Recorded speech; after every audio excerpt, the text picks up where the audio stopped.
So we are about to start. Thank you all. I welcome you to the general debate. I hope you had a good night's sleep.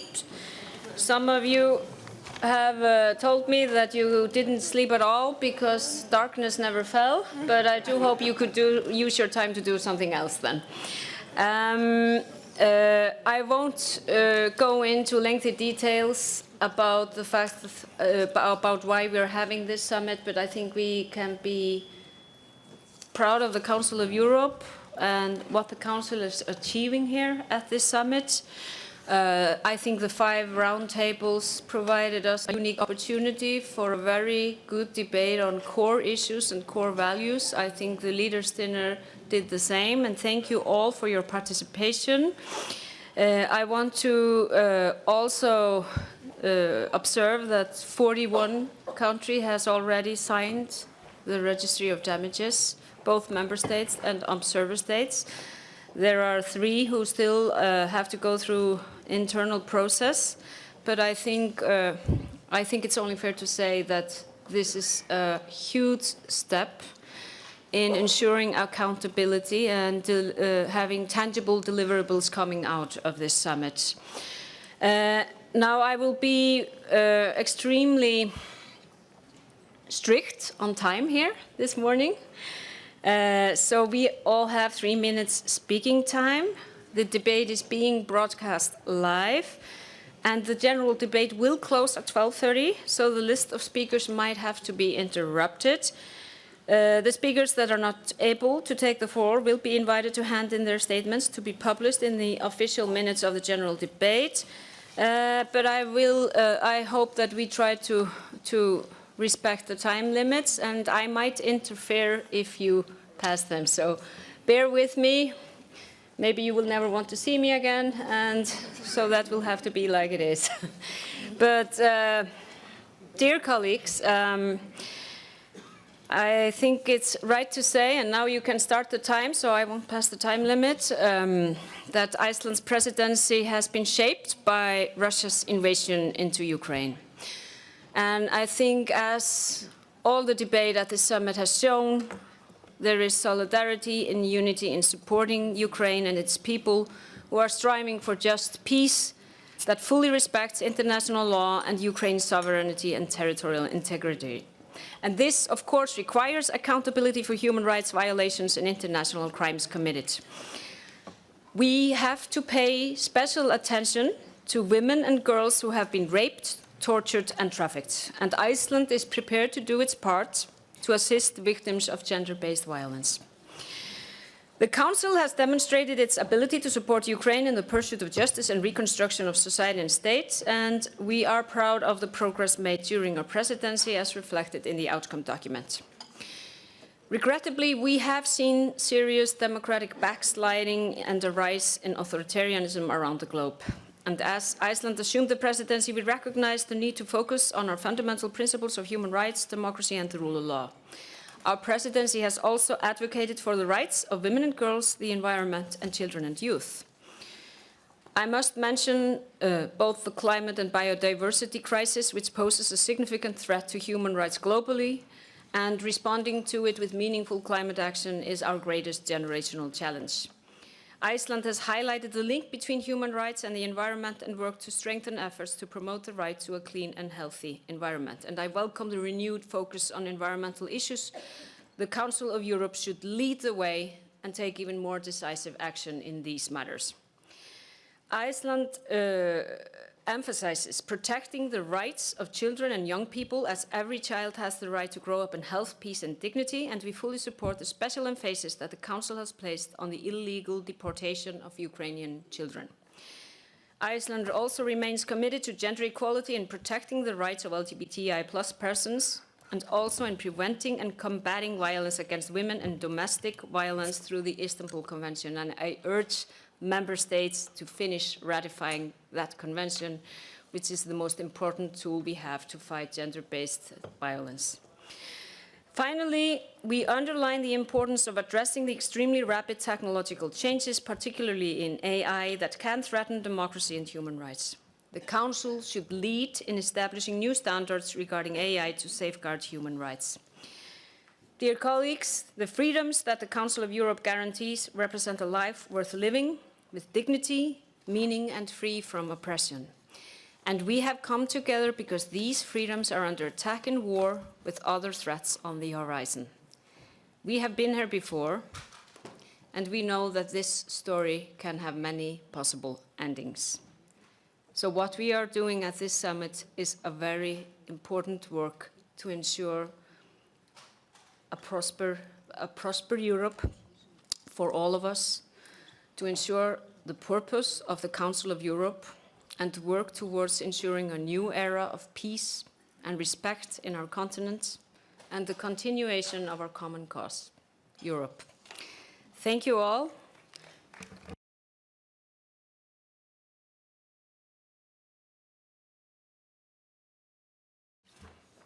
I used extra 15 seconds. I apologize.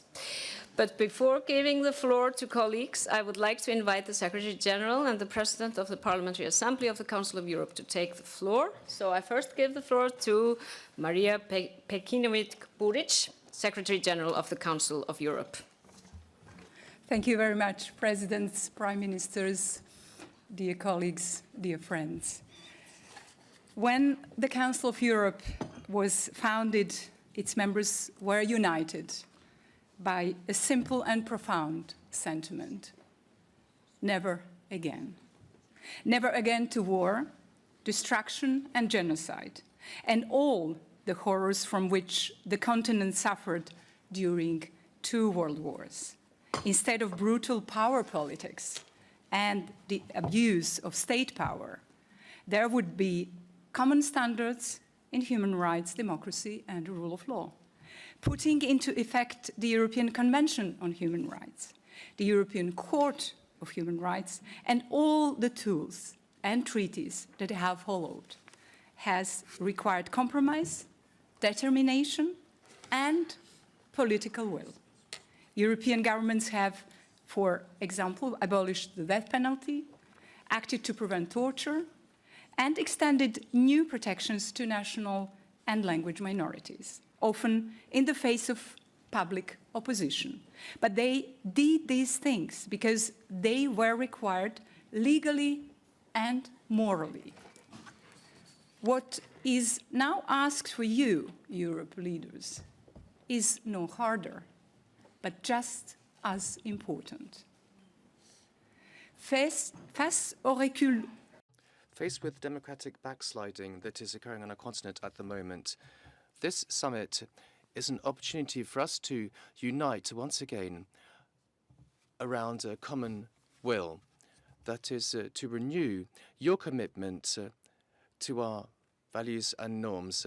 You can provide undeniable support to Ukraine, among other things, to ensure that Russia has to account for its crimes, and to also provide help to the Ukrainian children. This is also an opportunity to show your collective political will to reverse the democratic decline that we're currently witnessing, and to ensure that our norms are applied and adapted to the challenges that our societies are currently facing. Our societies are developing at quite a fast pace, but our fundamental rights and norms could not be changed, and we have to do everything we can to ensure they're protected. To be convinced of this, we just need to look at what's happening in Russia. We need to make a clear commitment today to work for the future, and let's try and ensure that the summit of Reykjavik will remain in our memories as the place where we reaffirmed our resolve and determination to ensure that the reconquest of democracy started. Thank you very much indeed. Thank you, Maria. And now I would like to give the floor to Mr. Tini Cox, President of the Parliamentary Assembly of the Council of Europe. Thank you, Katrin.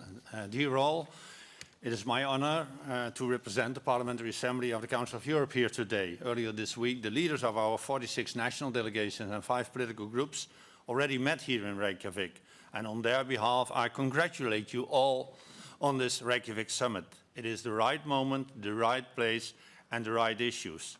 In 1949, the founders of the Council of Europe understood that maintaining peace would depend on the protection of democracy, human rights, and the rule of law in all the member states.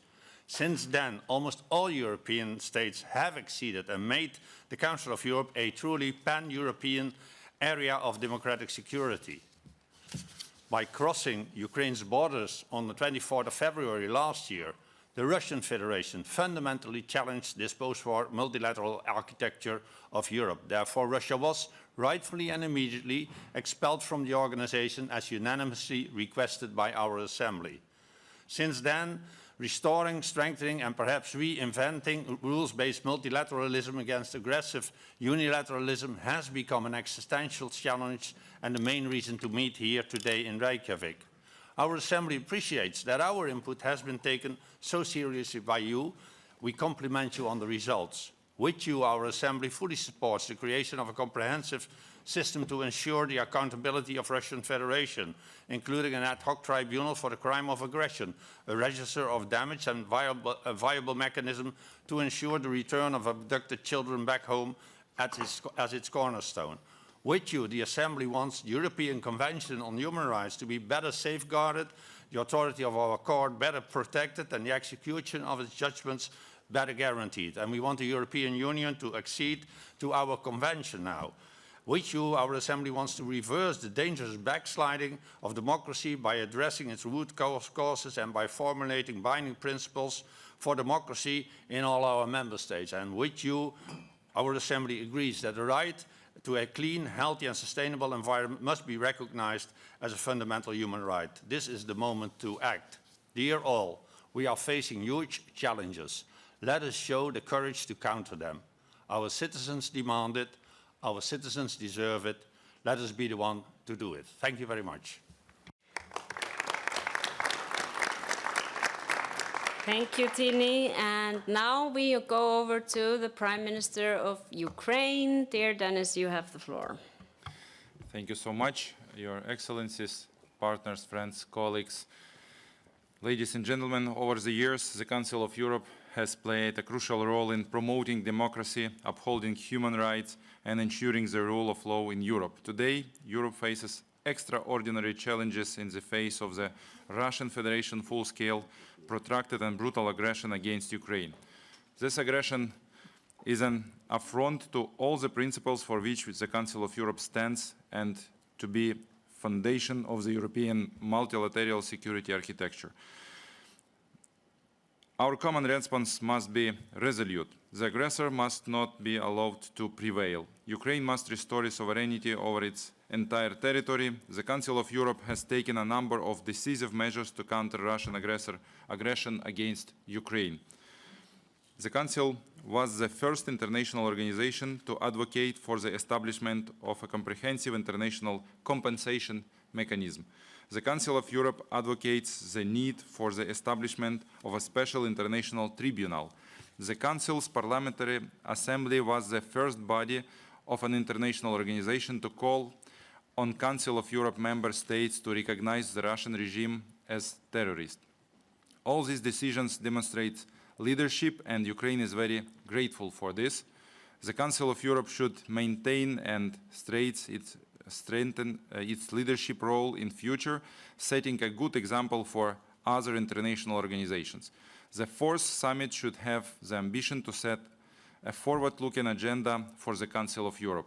We expect the Council of Europe to continue to take a strong position on the issue of Russian aggression against Ukraine. The first step towards accountability is the creation of an international register of the damage caused to Ukraine by Russian aggression.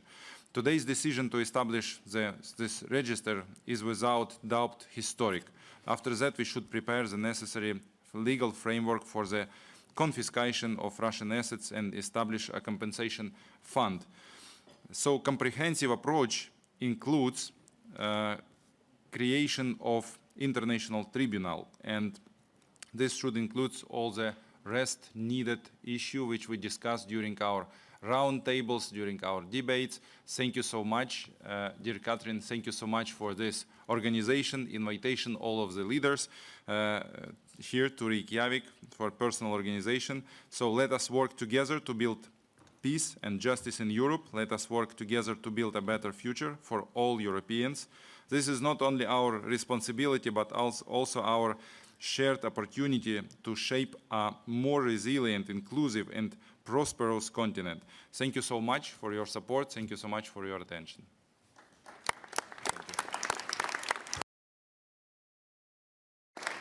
Thank you, Dennis. And now it's the President of Austria, Alexander van der Bellen. You have the floor. Thank you very much. Allow me to continue in German. Sehr geehrte Madam Chair, distinguished colleagues, exactly 30 years ago, in 1993, our predecessors gathered in Vienna for the very first summit meeting of the Council of Europe, at a time when the decades-long division of Europe had been overcome, when a civil war was raging on the territory of former Yugoslavia. They made a clear declaration of support for human rights, democracy, and the rule of law. 3 decades later, we are witnessing a war of aggression of unsuspected brutality and proportions. Russia has quite clearly left the fold of our European community of law and values. Moreover, liberal democracy is under pressure in many countries of Europe. Therefore, we're faced with a choice. Either we succumb to the lure of simple solutions, the strong man, who doesn't need to concern himself with democratic debate. This is a path which in Russia has led to despotism, lawlessness, and terror. It is a path which has caused untold suffering for the people of Ukraine, a path which has brought insecurity and a drop in prosperity to Europe. Or we opt for the path of the law-based state, which has guaranteed security and prosperity since 1945. The fact that we are here today shows that Europe stands for the law, security, and prosperity. The fact that we come together to stand up to those who threaten our human rights, democracy, and the rule of law, that gives us hope. The principles for democracy that we are poised to adopt today are a visible sign of just that. Similarly, the setting up of a register of damage caused by the Russian aggression in Ukraine constitutes a real step forward. We must not stand idly by when children are illegally transferred from Ukraine to Russia and forcibly adopted. The law must triumph over lawlessness. Ladies and gentlemen, the European Convention on Human Rights forms the backbone of our value system.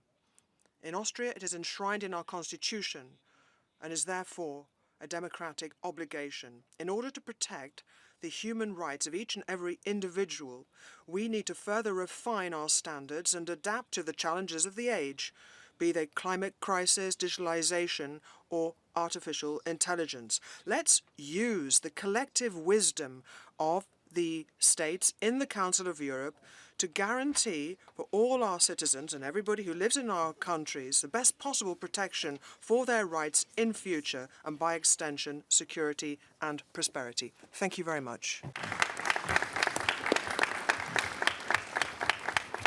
Thank you, Alexander. And then it's the President of Cyprus, Mr. Nikos Christodoulidis. Dear colleagues, during the past century, Europe experienced 2 world wars and has lived through numerous atrocities, some of which have scared nations and inflicted irreversible harm upon families and individuals. European leaders showed determination to learn from past mistakes, and they took the first steps towards unifying Europe. Today, the realities on the ground are forcing us to reaffirm the commitments made more than 70 years ago. The declaration to be adopted today will renew our commitment to the fundamental principles and values of the Council of Europe and demonstrate our resolve to assist the Council in its crucial role of effectively responding to current and future challenges. We are very fortunate to rely on the significant support of both the European Convention of Human Rights and the European Court of Human Rights. It is our duty to ensure that court judgments are upheld. Failure to implement court judgments and the legal obligations associated with this result not only in the deprivation of rights, but also in the weakening of our ability to work together with damaging consequences for the democratic fabric of our societies as a whole. Within this context, dear colleagues, it is important to remember that the Cyprus problem has not yet been resolved, that the status quo is not sustainable, and that decisions made in Strasbourg have a significant impact on the prospect of my country's reunification.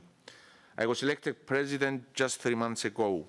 My utmost priority is to exert every possible effort to break the current stalemate and resume negotiations so as to achieve a solution in line with the relevant UN Security Council resolutions and the European Union acquis. The division of my country is still an anomaly that deprives Cypriot Europeans of the prospect of a meaningful prosperity and constitutes an open wound in the evolution of the international and European justice and human rights application system. In time of crisis, solutions can only be found through strength and collaboration, multilateralism and dialogue. This is a way we tend to follow, not only with regards to the Cyprus question, but also for the future of the Council of Europe and our continent. As per our theme in this general debate, our aim is to render Cyprus united for Europe. Thank you very much. Thank you. Thank you so much, Nikos. And now we have the President of the Czech Republic, Petr Pavel. Thank you, ladies and gentlemen. Let me first thank the Icelandic presidency for organizing this summit in a very efficient and generous manner. Today we are at a milestone moment for the Council of Europe. We are here to provide a new impetus to our organization, express our unity, and to demonstrate that the Council of Europe has become even more relevant in a world where international commitments of states are violated and basic principles of international law are at stake. For all of us, the reaction to Russian aggression against Ukraine is the key topic for this summit. Ukraine and friends are not in this alone. We are at their side. We stand in solidarity with them, and we will assist them. Many of us visited Ukraine and witnessed the horrors of war in person and saw the war that we hoped to never see in Europe again. The Council of Europe did not and could not prevent this war, but it faced this historical challenge with honor by the swift expulsion of the Russian Federation. It is crucial to hold Russia and its leadership accountable. There has to be justice for the victims of this senseless war. For this reason, Czechia supports the investigation by the ICC and also the proposal for a special tribunal to prosecute the perpetrators of the crime of aggression against Ukraine. We cannot forget about the responsibility of the Russian state for the incredible damage inflicted on Ukraine and its people. The register of damage that we are setting up these days is a key element of the Council of Europe's response to Russia's aggression. In this respect, I am proud to say that the Czech diplomacy played an active role in the negotiation leading towards the establishment of this instrument. It is important that the register becomes operational as soon as possible.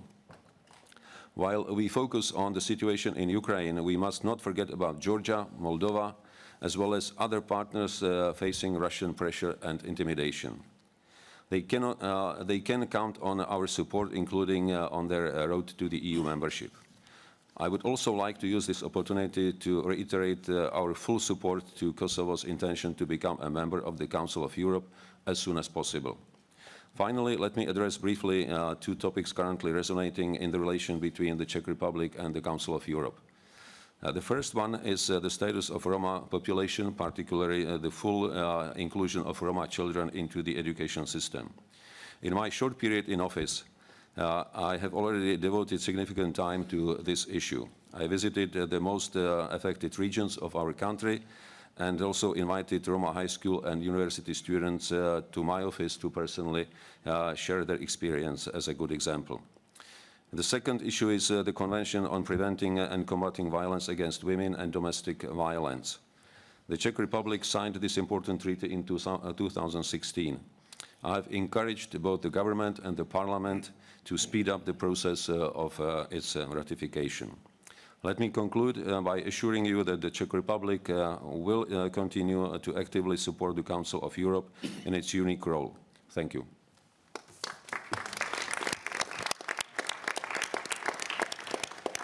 Thank you, Petr. And now we have the President of Estonia, Alar Karis. Please. Thank you. Dear colleagues, the past year and a half has been a painful experience of events that will occur when autocracy prevails and human rights are ignored. We created the Council of Europe, OSCE, NATO, and the EU to make sure that we shall not witness a war in Europe ever again. Yet, an United Nations Security Council member has become an aggressor, trampling on the UN Charter, international law, and the fundamental rights we all believe in. The credibility of international institutions depends on the response to this aggression. Therefore, it is our duty to make sure that the aggressor will be held accountable, and here the Council of Europe can play an important role. Establishing a register of damage is a first step towards accountability, and it must not be the last one. I urge all countries and international organizations to become participants of an enlarged partial agreement. Furthermore, we must work towards the establishment of a compensation mechanism for victims for all the damages aggressor has caused. Finally, justice would not be complete without the prosecution of those responsible for the crime of aggression, and we should lend our support to the establishment of an international special tribunal with wide cross-regional UN participation. The systematic and massive international crimes are committed by Russia against the people of Ukraine. As stated by the Parliamentary Assembly of the Council of Europe, deportation of Ukrainian kids shows evidence of genocide according to the international definition of genocide. Among other atrocities, there is clear evidence collected by international organizations to prove the deportation of children from Ukraine to Russia. We must do our utmost to ensure the safe return of Ukrainian children forcibly transferred to Russia or territory in temporary occupies, as well as punishment of those who carried it out at all levels. Victims have names, and so do the aggressors who committed the crimes. We must bring them all to justice. The ICC's arrest warrants against Putin and Vova Belova give hope for justice. Our determination to ensure impunity starts in our home countries. ICC's arrest warrants must be implemented by all its members. As my final remark, while focusing on accountability, we are committed to secure and strengthen democracy, human rights, and the rule of law at all levels throughout Europe. We must not forget to nurture the fabric of human rights like freedom of expression or rising challenges of environment and artificial intelligence. Only comprehensive approach to our human rights can ensure a better future for our children. Thank you.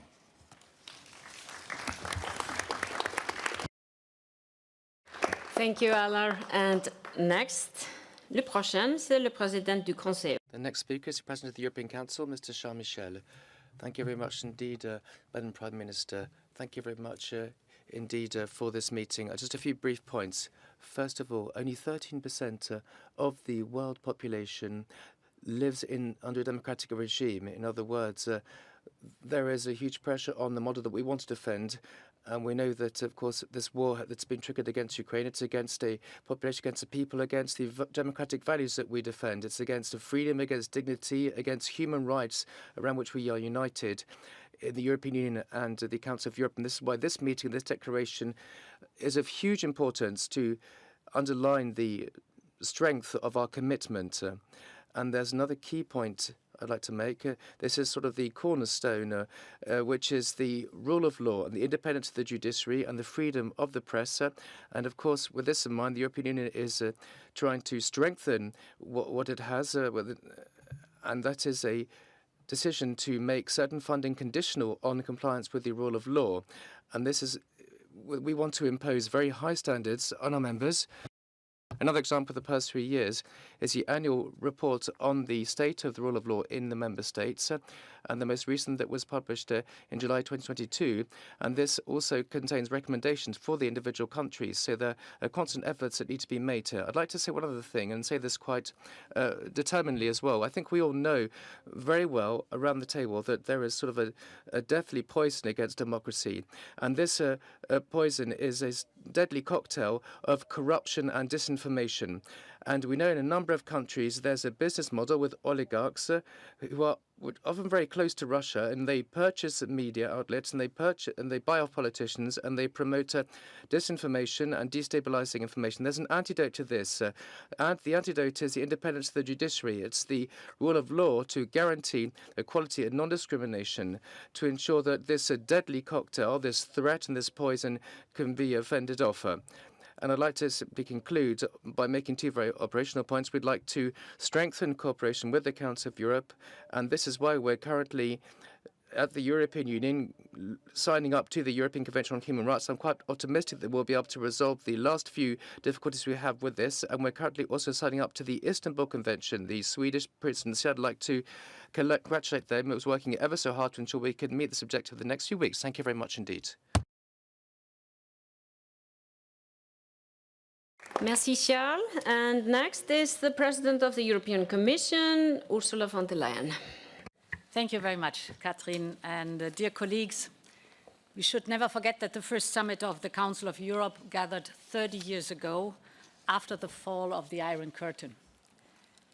When all of Europe united around the founding principles of this Council, all of Europe agreed that working together to promote democratic values is the best way to promote peace in Europe.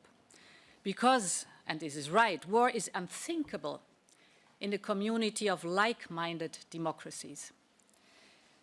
Today we gather against the backdrop of Russia's war of aggression against Ukraine. Russia refuses to recognize the democratic right of Ukrainians to be the master of their own future. Russia's attack is an attack. Russia's war is an attack against everything we stand for in this Council of Europe. It is an attack against the founding principles. The more important is that we join forces to protect and nurture and foster democracy. We all stand by Ukraine. The perpetrator has to be held accountable, and therefore the register of damages can and will play an important role. But fostering democracy, of course, begins at home. Democracy is never for granted. It's a constant work in progress, and the risk of democratic backsliding is real. This is why in the European Union we are monitoring the state of the rule of law in all member states every single year. We also put forward new initiatives for the equality of all citizens, new rules to fight corruption, and for the very first time, a Media Freedom Act. Cooperation with the Council of Europe plays a big role in this work for democracy. So today, I want to confirm the European Union's intention to join the European Convention on Human Rights as soon as possible. We want to strengthen our Union's democratic foundations like never before. Finally, with the backdrop of Russia's war, the last year has marked a turning point in many countries' path towards the European Union. From the Western Balkans to Ukraine, to Moldova, to Georgia. We are standing strong together, and therefore I see room for an even closer cooperation and partnership between the European Union, the Council of Europe, and each candidate country, so that the story of European democracy will continue to be written in Ukraine and elsewhere on our continent. Thank you very much.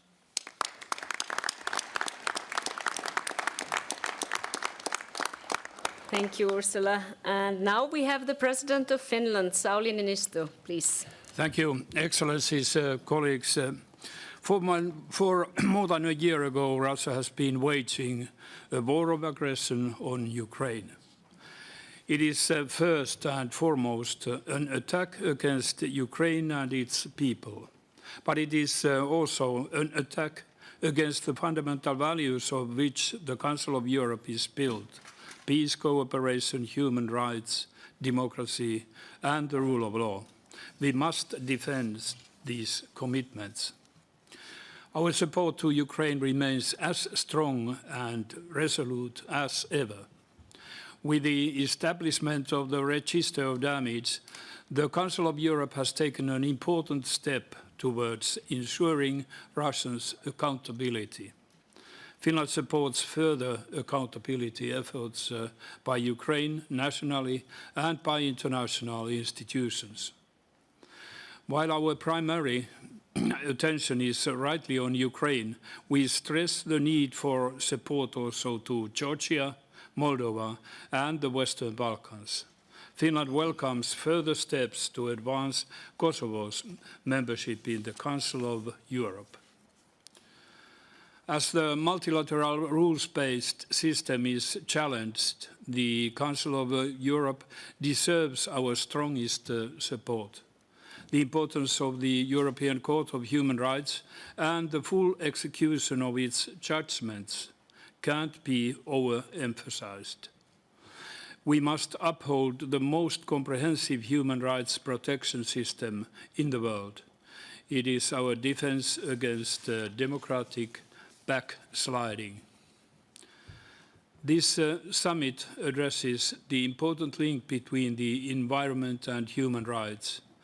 We must also apply new technologies and artificial intelligence in ways that respect the rule of law and human rights. And we must prevent violence against women and cybercrime, protect minorities, fight terrorism. The list is long. For this and much more, the Council of Europe needs to stay efficient. Finland is grateful to the Icelandic presidency for convening this summit that sends a strong message. We will defend human rights, democracy, and the rule of law wherever they are under threat. I also wish to express our support to Latvia for your upcoming presidency in carrying on this important work. Thank you.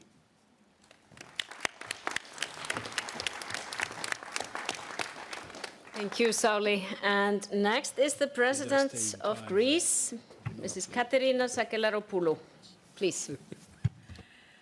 Excellencies, I'd like to thank the current Icelandic and the previous presidencies for their work, Iceland for its hospitality and excellent organization, as well as the Parliamentary Assembly for an outstanding summit, which highlights the importance of the organization's fundamental pillars: democracy, the rule of law, and human rights. We once again reiterate our unfaltering support and tangible solidarity with Ukraine and those who are bravely defending their country, because respect of independence, sovereignty, and territorial integrity within a country's internationally recognized borders, as well as good neighborly relations, constitute an absolute prerequisite for the peaceful coexistence of people. We are gathered here to reconfirm our mutual commitment to a rule-based international system, multilateralism, and the need to respect international law. There cannot be a double standards approach when it comes to respect of it, nor a selective sensibility based on particular geopolitical interests. We should draw the right lesson from Russia's war against Ukraine. Mistakes of the past cannot be repeated. The Council of Europe led the way with its unanimous decision on 16 March 2022 to exclude the Russian Federation from its membership. Such a strong collective political decision is evidence of its unity and its determination to defend the fundamental values on which it was founded. The decision to establish an enlarged partial agreement on the register of damages caused by the aggression of the Russian Federation against Ukraine is a resounding commitment, a commitment to justice, because without justice, there can be no peace. Greece had steadfastly supported this initiative, and we are the first member state of the Council of Europe to have notified our intention to be a founding member. We were all devastated by the destruction of Mariupol and the loss of human life, including many members of the Greek community with a historic presence in the region. Finally, we express our deep concern about the children of Ukraine who have been forcibly and unlawfully deported and transferred to Russia or Ukrainian areas occupied by the Russian forces. We also express our gratitude to Ukraine's neighboring countries for welcoming Ukrainian refugees and our solidarity with those who have fled the war and are now residing in our countries. Greece has already welcomed tens of thousands of Ukrainian refugees. As a front-line Mediterranean country, we have already experienced in the past a huge migration wave. We therefore understand the need for unwavering support and fair burden sharing among all the member states of the Council of Europe. Experience has shown that solidarity cannot be selective. It is above all a question of collective political and humanitarian responsibility and commitment. Thank you. Thank you, Katarina. And next is the President of Hungary, Katalin Novak. Please. Thank you so much, Catherine. And first, thank you, the hosts, the government and the people of Iceland for welcoming here. And I think we normally don't sleep much, so we very much appreciate and take advantage of these short nights. So thank you for your hospitality, and also thank you, the Council of Europe, for putting together this meeting in this very decisive moment. The setting couldn't be better for such an important meeting that takes place almost 2 decades after the summit in Poland. This should have been a summit of celebration. Our economies have never been so developed as they are today. We successfully recovered from the pandemic. We learned how to strengthen our common values and how to cope with the cultural, historical, linguistic diversity that makes Europe so unique and valuable. Yet there are a multitude of new and old challenges that call for our urgent attention and action. There's a brutal war raging on the continental Europe, and the peaceful way of our living is under attack. Russia's insane decision of attacking Ukraine, a direct neighbor to Hungary, turned our world upside down. Therefore, we need to take a unified and firm position. The armed attack and aggression against a sovereign state is unacceptable. War crimes must be investigated. War criminals need to face the might of the justice system. As a Christian conservative politician and as a mother, my most important goal is to find a path towards our ultimate goal, which should be undoubtedly a just peace.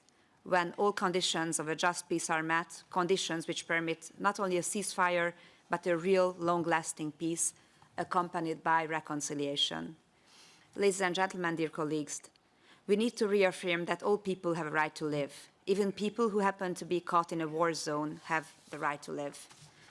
The Council of Europe is at the forefront in the protection and promotion of human rights and has done a great deal to facilitate respect for democracy, human rights, and fundamental liberties over the last decades. That is why this is a proper time and place to formulate a strong message, the message of the right to peace. We, as heads of state and government of the member states of the Council of Europe, have a special kind of responsibility to promote and guarantee the peace for our citizens. I personally welcome that more and more leaders are willing to voice their support for a fair and just peace, which is a universal desire of all of our citizens. Our main international organizations, which have historically been devoted to peace, should also do their utmost to restore and reaffirm peace whenever it is broken. Finally, let me conclude and draw your attention to the situation of ethnic and national minorities in Ukraine. You all know that we have an issue concerning the minority in Ukraine. We are there to help. Hungary welcomed almost 2 million refugees since the outbreak of the war. We should, in the meantime, pay special attention that the fight for freedom should not mean the denial of rights of ethnic communities. The respect for minorities is one of the core values on which the European cooperation lies on. We shouldn't discard it. I hope that the next summit of the Council of Europe will find us in a peaceful, strong, unified Europe of stable nation states. Thank you for your attention.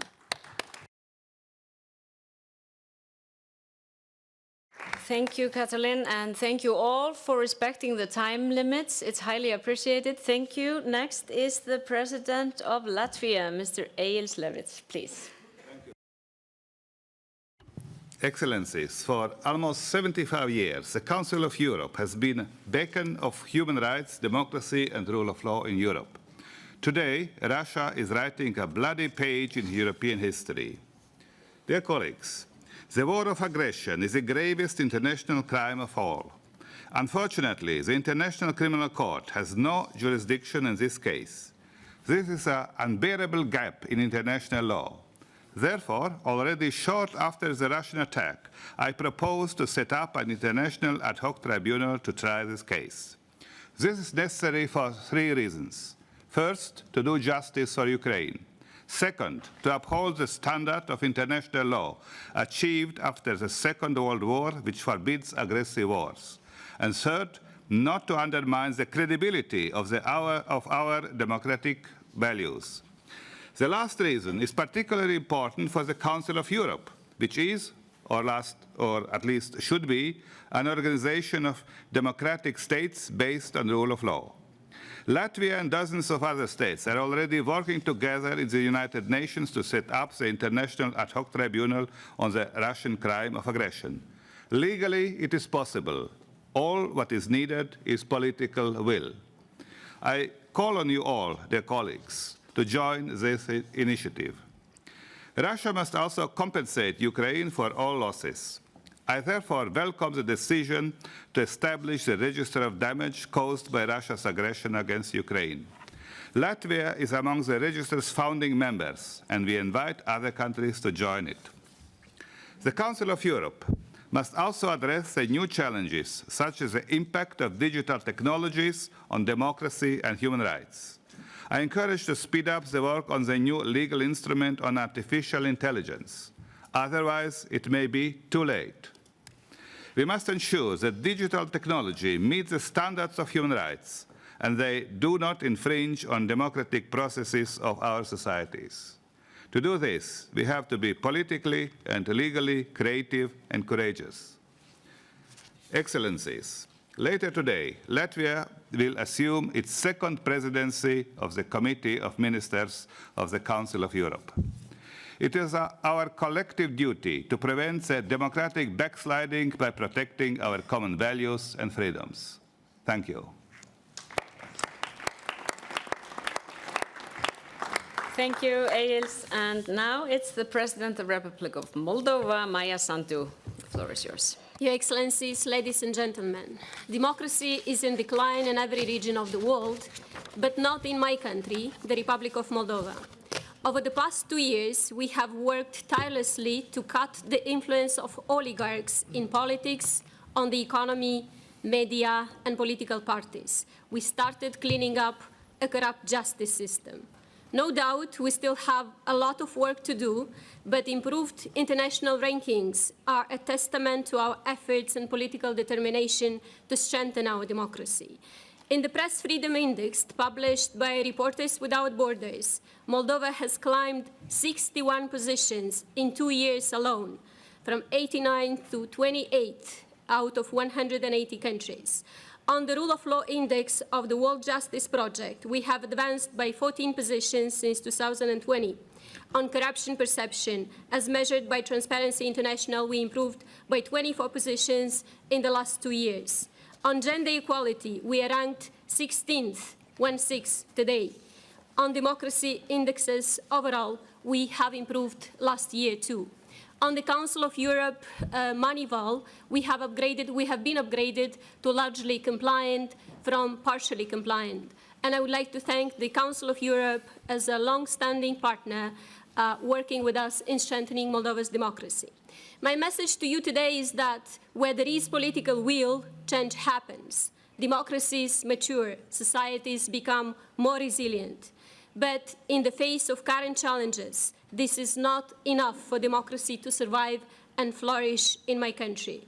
It's not enough for change to happen sustainably. Russia's war of aggression against Ukraine has shaken the entire European continent. While nothing compares to the devastation suffered by Ukraine, we feel the shock waves from the war just across our border. We are on the receiving end of a Russian-backed hybrid methods which are designed to destabilize our democracy. The aggression unleashed by Russia against Ukraine has impacted our national security and created an uncertain environment. Our citizens and entrepreneurs continue to struggle with the economic repercussions of soaring energy prices and disruption of trade routes. Our economy needs to grow for democracy to stand a chance. Russia's disinformation and propaganda need to be disarmed for our democracy to stand a chance. We've been holding the line against Russia's destabilization efforts and will continue to do so. Ladies and gentlemen, our democracy is backed up by strong political will, but it cannot stand alone against the magnitude of the challenges we are currently facing. Russia will continue to be a source of instability for the region for years to come. Our best way to consolidate our democracy and freedom is to join the European Union. In Moldova, there is a political opportunity for the democratic world. There is a chance to prove that democracy can deliver despite the unprecedented challenges. Champions of reforms need unwavering support to keep the window of opportunity wide open. I would like to take this opportunity to thank all of our friends and partners who are standing in solidarity with my country, and foremost, in solidarity with Ukraine. It is high time to say loud and clear that no one is above the law. Moldova joins the register of damage caused by Russia's invasion of Ukraine. Continue helping Ukraine. Continue helping Moldova so that together we can carry on defending our democracies and the European value that we choose as our present and our future. Thank you.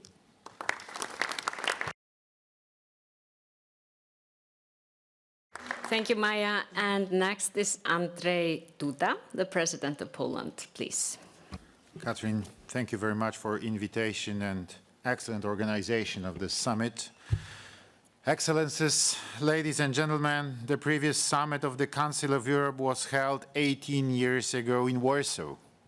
Since then, the world has changed dramatically.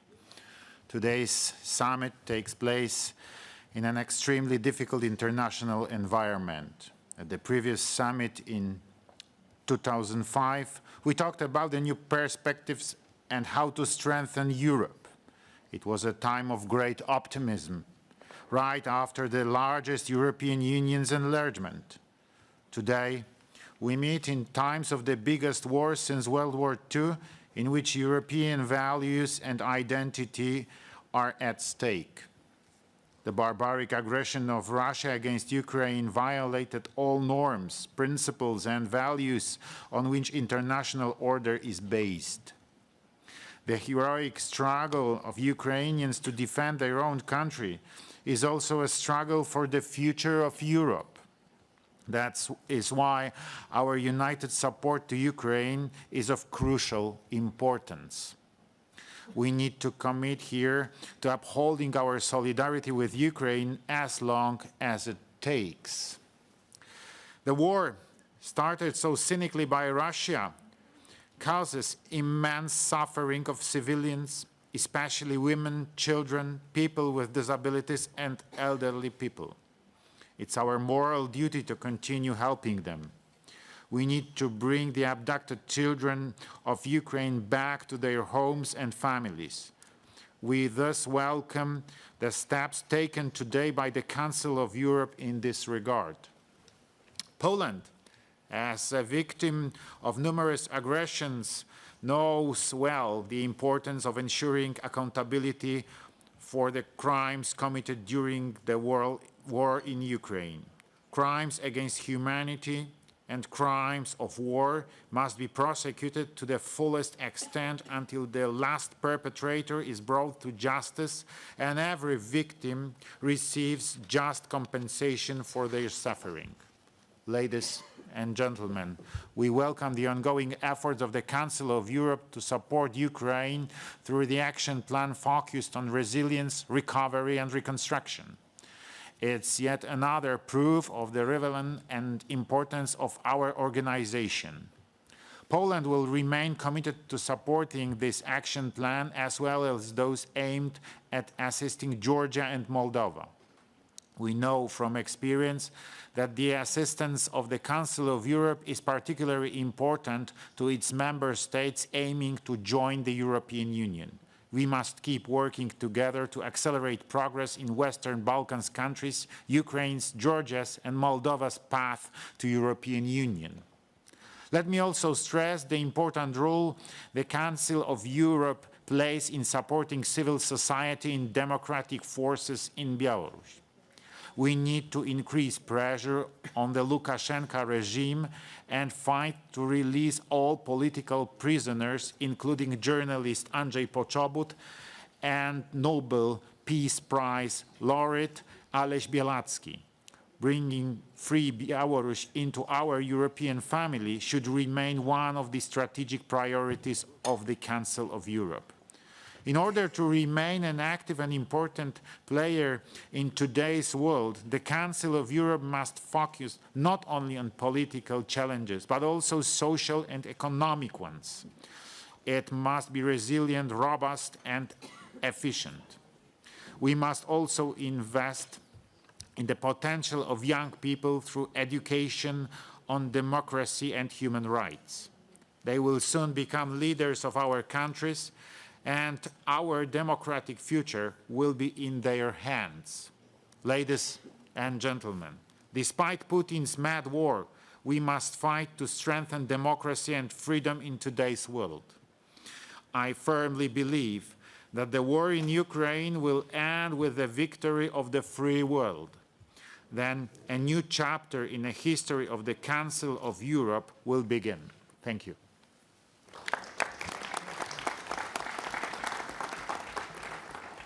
Thank you, Andrzej. And I will use this opportunity to remind everybody to stay within the time limits. And next to have the floor is Klaus Iohannis, the President of Romania. Please. Thank you, Prime Minister. Distinguished heads of delegations, Excellencies, it is an honor to be here today for the fourth summit of the Council of Europe. Today we have a historic opportunity to increase the efficiency and resilience of our organization.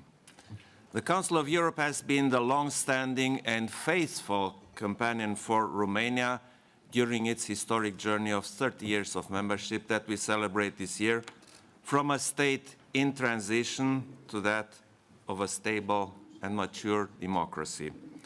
Russia's brutal aggression against Ukraine in 2022 as a continuation of the aggression started in 2014 has caused suffering and destruction for millions of Ukrainians, bringing war and its atrocities once again on the European continent.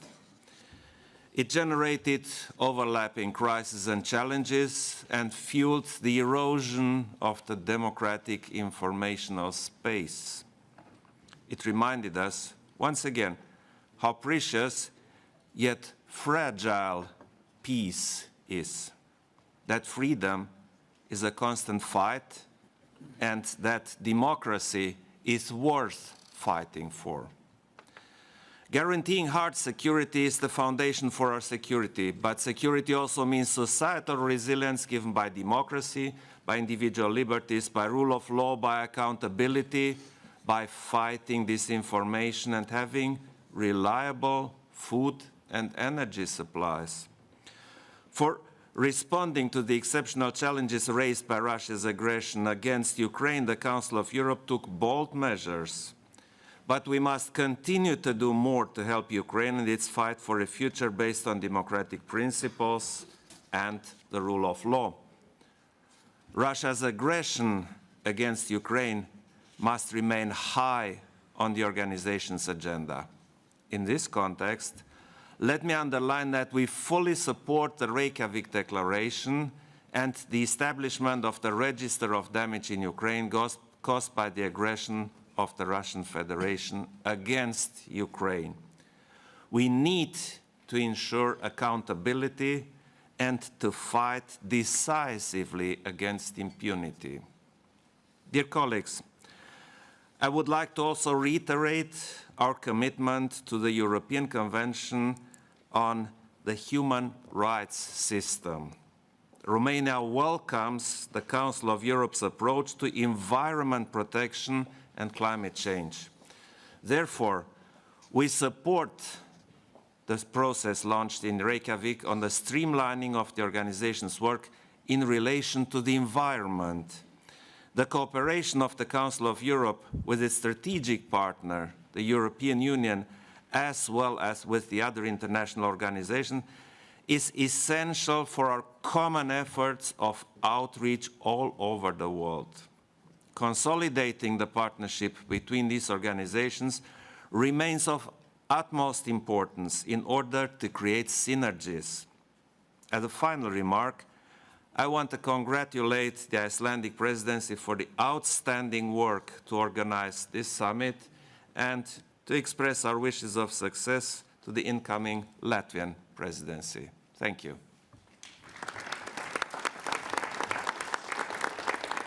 Thank you, Klaus. And now we have the two captain regents of San Marino, Alessandro Scarano and Adele Tonini.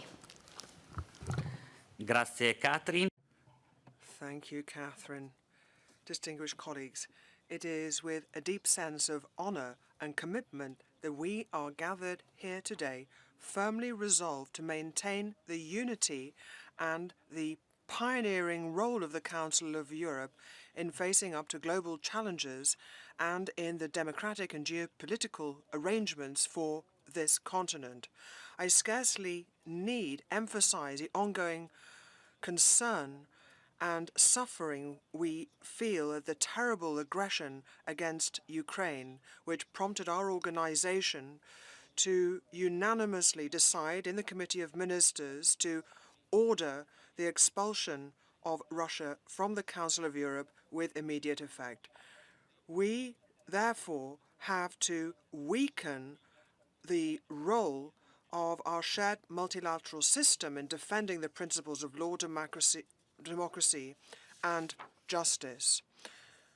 We are meeting here in Reykjavik under the wise and enlightened presidency in office of Iceland to renew Europe's conscience, to state with conviction that the war has caused destruction and unacceptable loss of life, but it has not undermined the values and principles which transcend individuals and which form the basis for civic coexistence.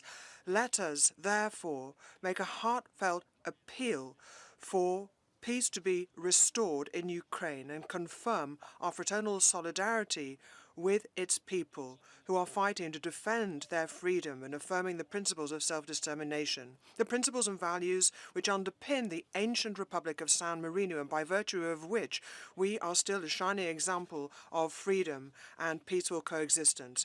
It was with great satisfaction that we endorsed the wish of our government to sign up to the enlarged partial agreement for the setting up of a register to document the damage caused by the Russian aggression in Ukraine. This is an initiative which will help to guarantee full compensation for the damage, losses and harms that have been caused by the ongoing conflict and a drive for comprehensive restitution.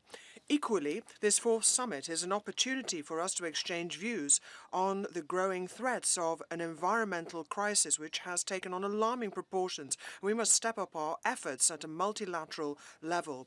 This beautiful country which is hosting us is one from which we should call for a sort of ultimatum for pan-European mobilization to promote strategies and behaviors which are virtuous at all levels. And therefore, we fully support all the other aims of this summit. We therefore commit to them as of now. They include the principles for democracy as well as a renewed commitment to the European Convention on Human Rights system and its court. And we are delighted, therefore, to share the determination of the Icelandic presidency to pay particular attention to the rights of women and minorities, which is just as important and at the top of our institutional agenda in San Marino. We very much hope that this fourth summit will pave the way to renewed and strengthened multilateralism, that it will be inclusive and that it will play a role in managing the challenges of our age. Thank you very much indeed for your kind attention. Thank you. Thank you, Alessandro and Adele. And now, Zuzana Čaputová, President of the Slovak Republic, please. Dear Excellencies, ladies and gentlemen, first of all, thank you to Icelandic Presidency for hosting us here in Reykjavik for this very important summit. The mission of the Council of Europe is simple but essential: to safeguard democracy, the rule of law, and human rights, because they are the best defense against authoritarianism and remain the bedrock of peace in Europe. Today, these shared democratic values are under a rising pressure. Extremists and populists portray the rule of law, independent judiciary, or the protection of minorities as weaknesses or unnecessary limitations. And they use democratic rights such as freedom of speech or freedom of expression to attack democracy itself. They use online platforms to spread polarization and hatred. Therefore, the Council of Europe must fulfill its vital role in protecting our fundamental values, including the rights of sexual or religious minorities, and use its expertise to propose guidelines that would protect democracy and human rights, not just offline, but also online. In 1949, Council of Europe emerged from the ashes of the most devastating war humankind ever experienced. Today, its mission is as urgent as it was 7 decades ago. Russia's military aggression against Ukraine has returned big war to Europe, threatening millions of innocent civilians. It goes against everything the Council of Europe stands for. It's a direct threat to peace, security, and democracy. It's our common duty to ensure that this aggression stops, that Ukraine, which is defending its people and territory, gets the support it needs, that those who started the war are held accountable, including at a special tribunal for the crime of aggression. Like many of you, I saw firsthand the damage Russia has done in Ukraine. I spoke to the victims of Russia's sexual violence or children who had been deported from their homeland. Thousands of Ukrainian boys and girls still remain in Russia. We must do what we can to bring them back to their homeland. Never again is not a slogan. It's a principle we must follow. Dear colleagues, Council of Europe's 74 years show that the only way to protect our values and safeguard peace is by acting in unity. As member countries of this Council, but also internally, as diverse and inclusive societies. Societies which also protect healthy environment for future generations. The declaration of the Reykjavik Principles for Democracy confirms that our determination and resolve is as strong as ever. Thank you.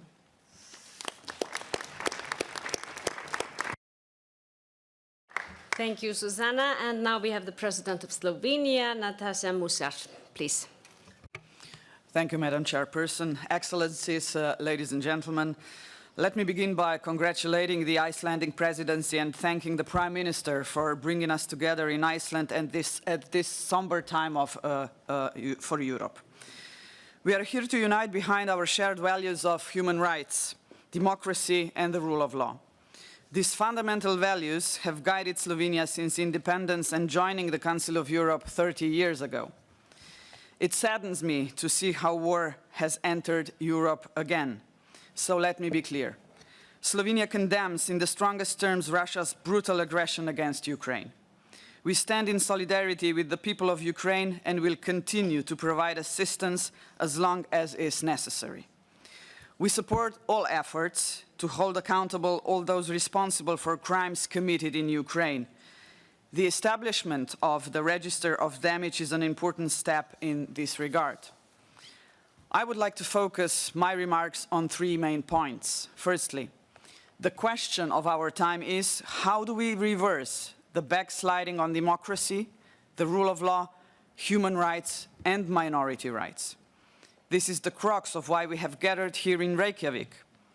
We have to do our utmost to reverse this trend, fulfill our obligations, and abide by our shared standards.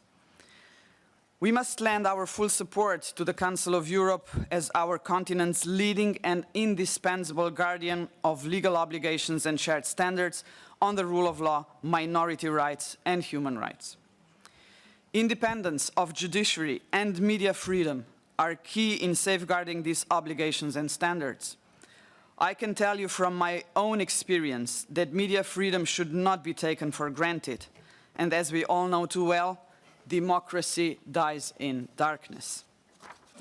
Secondly, and closely related to my first point, is the most critical obligation that all our states share, namely the full and timely execution of the judgments of the European Court on Human Rights. Slovenia strongly supports the supervisory mechanism for the execution of judgments and all other independent monitoring mechanisms of the Council of Europe. A growing trend of non-execution of the Court's judgments is deeply concerning and unacceptable. The rules apply to all of us equally. This is an area where there should be no backsliding. And my third and final point, the Council of Europe's role as the standard setter for current and emerging human rights challenges is equally important. On the protection of the environment and on climate change, the Council of Europe should play a leading role. We welcome today's decision and Slovenia can help. We continue to be globally vocal about the right to a clean and healthy environment as a human right.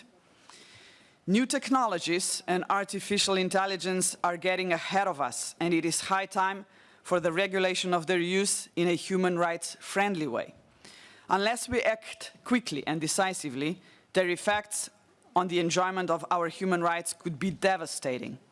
It is we who hold the key to the future. Let us make sure it's human friendly. The world today may be changing, but the need for respect for human rights and dignity remains as important as ever. On behalf of my country, Slovenia, I am ready to help make sure that we conclude this summit with a strong and positive message for the future of the Council of Europe and for all of us in Europe. Thank you.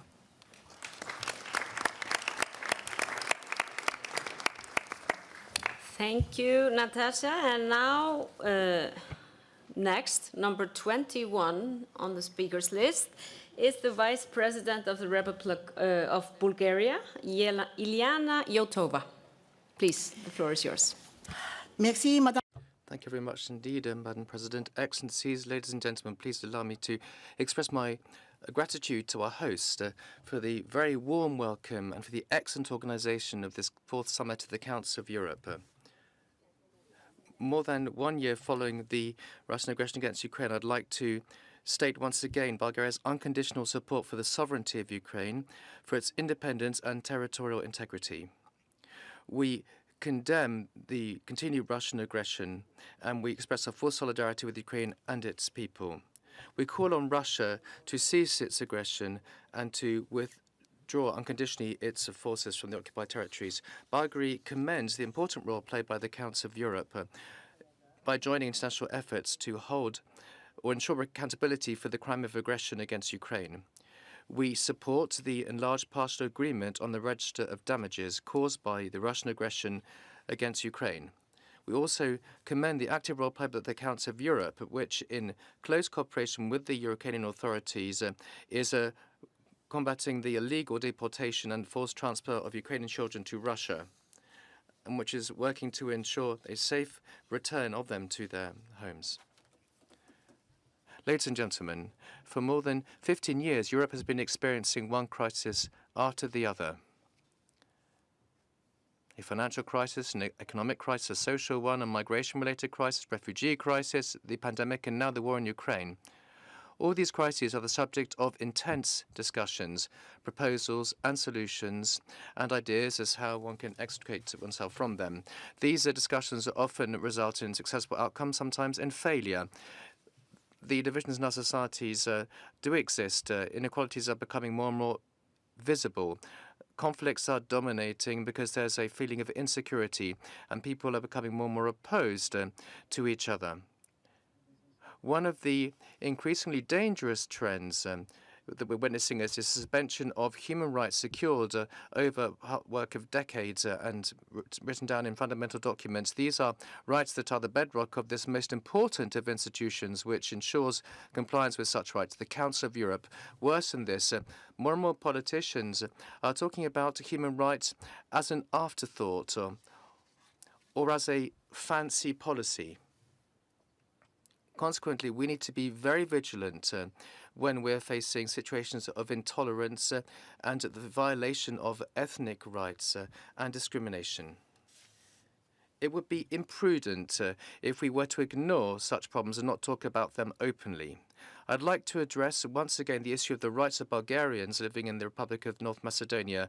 I'm talking about their rights that are systematically violated. They're not acknowledged, and I'm talking about Bulgarians who are subject to harassment and restrictions. I'd like to remind you that North Macedonia is currently on the point of starting negotiations to join the European Union. 3 months ago, in North Macedonia, a young man was beaten up because he declared that he was an ethnic Bulgarian. Bulgarian clubs are being burnt down, and a law was adopted that in fact basically prohibits the operation of such communities. A few days ago, we had another incident. A Bulgarian member of the European Parliament was refused entry to North Macedonia on the occasion of a historic commemoration to pay tribute at a military cemetery. This shows that there's a serious provocation towards our common European values such as unity, solidarity, and mutual respect. The most dangerous trend is a very widespread hate speech, and this concerns a neighbouring country which is also a member of the Council of Europe and the European Union. I'm talking about this because guaranteeing human rights is something that can not only be given lip service to, it cannot only remain in documents. Any attempt to violate human rights should be fought through our position and our actions, and should be fought in a very determined and categorical way. To conclude, I'd like to pay tribute to the presidency of the Committee of Ministers and wish them all the very best and ensure them of our support. Thank you very much indeed for your attention. Merci, Iliana. And next is the Prime Minister of Albania, Edi Rama. Please. Thank you. I apologize upfront because I must make a not pleasant confession. As an Albanian, it is impossible for me to avoid drawing parallels between Ukraine and President Zelensky and Kosovo and President Thaci.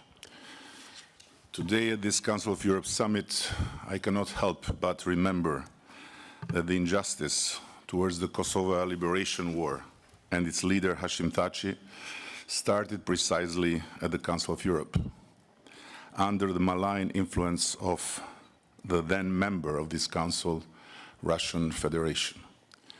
Kosovo's president, or as someone named Joe Biden referred to him, the George Washington of Kosovo, is now being tried by a special tribunal established and funded by the democratic world, but based on a 2011 Council of Europe report, which was diabolically sponsored by representatives of Vladimir Putin's party in the Council of Europe Assembly.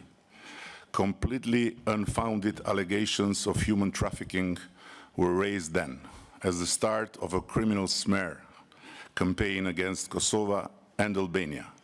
And when I heard Kremlin propaganda talking about human organ trafficking by neo-Nazis in Donbass, it seemed like I saw President Zelensky 10 years later tried by a special tribunal founded on the same absurd charges. Sorry for this brutally inconvenient introduction, which may seem to you like breaking in pieces the piano where was wonderfully played the song Ave Maria by our hosts. But it is extremely disheartening to know that the troubling situation involving the President of Kosovo and the Kosovo Liberation Army originated within the Council of Europe. I would be guilty of remaining silent if I did not speak up here today and say the following. The Council of Europe Assembly has a moral obligation to correct any mistakes, and in this case should open the way to retract the report that falsely labeled Albania as a base for the alleged organ trafficking facilitated by the Kosovo Liberation Army. Refusing to face the truth today would be worse than making a grave mistake 12 years ago when many voted with closed eyes that disgraceful report in good faith. Of course, today the situation has changed. Russia is no longer a member of this council. Although the number of Russians who continue to work for the Council of Europe is very impressive. And thanks God, the unity of the Council's democratic community in support of the Ukrainian liberation war and President Zelensky is extraordinary. Albania has never had illusions about the nature of the regime in Moscow, and our relations with Moscow have been non-existent since the death of Josif Vissarionovich Stalin. Don't ask me to explain how and why, because it would take longer than our trip to Iceland. Since the beginning of the war, the popularity of Vladimir Putin in Albania has varied from 0.7% to 1.2%. Albania is very small to influence the fate of such a decisive war for the future of Europe and the world. But every little thing we have done for Ukraine has been done with great gratitude towards the Ukrainian resistance. This is also why the most beautiful of things we Albanians will take away from this summit, so well organized by our Icelandic hosts. Thank you, Catherine, and thank you, Iceland, for what you so bravely and firmly did by shaking the status quo and getting finally Kosovo in this big community. So is the conviction of everyone here expressed so eloquently by some colleagues. It is not President Zelensky who should thank us, but we who should thank Ukraine for what it is doing for all of us and for our dear Europe. I thank you all, and I'll happily sign the agreement on the register of damages before leaving this gracious country. God bless Europe and Slava Ukraina.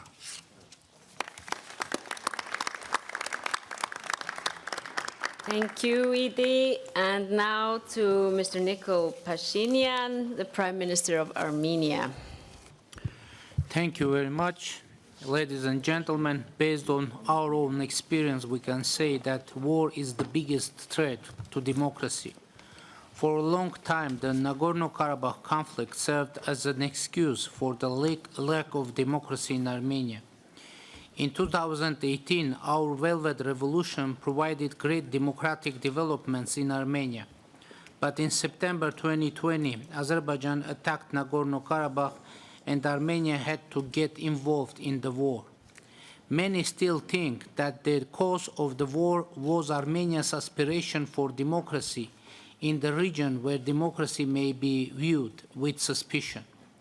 On November 9, 2020, I signed a trilateral ceasefire agreement which became a reason for attack on the state institution in Armenia. But we were able to maintain the country's democracy.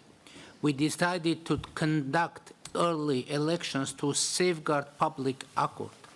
On May 12, 2021, 2 days after my and National Assembly's resignation came into effect for the purpose of the elections, Azerbaijan invaded the territory of Armenia. If we diverted from our way to democracy, we would have lost our statehood, but we provided the internationally recognized free and democratic elections and shaped the agenda of peace. But our agenda of peace was also attacked. In November 2021 and in September 2022, Azerbaijan again invaded the territory of Armenia.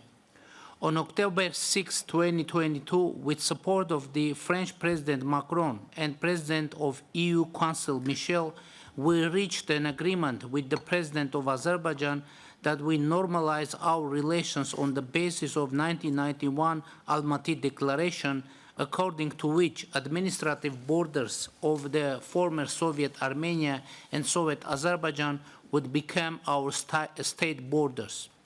3 days ago, with the mediation of the President of EU Council Charles Michel, we made a step further, emphasizing that Armenia recognizes Azerbaijan's territory of 86.6 thousand square kilometers and Azerbaijan recognizes the territory of Armenia of 29.8 thousand square kilometers.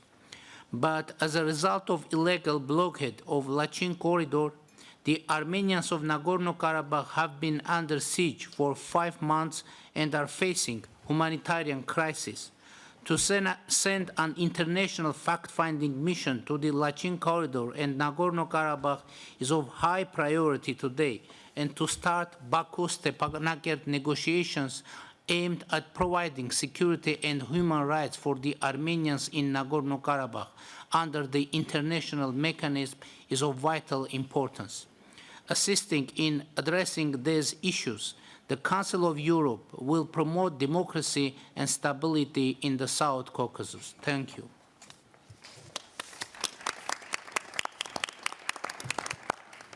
Thank you, Nicole. And then we have the Prime Minister of Denmark, Mette Frederiksen. Please. Thank you so much, Catherine, for hosting us today, and thank you so much for a very successful summit.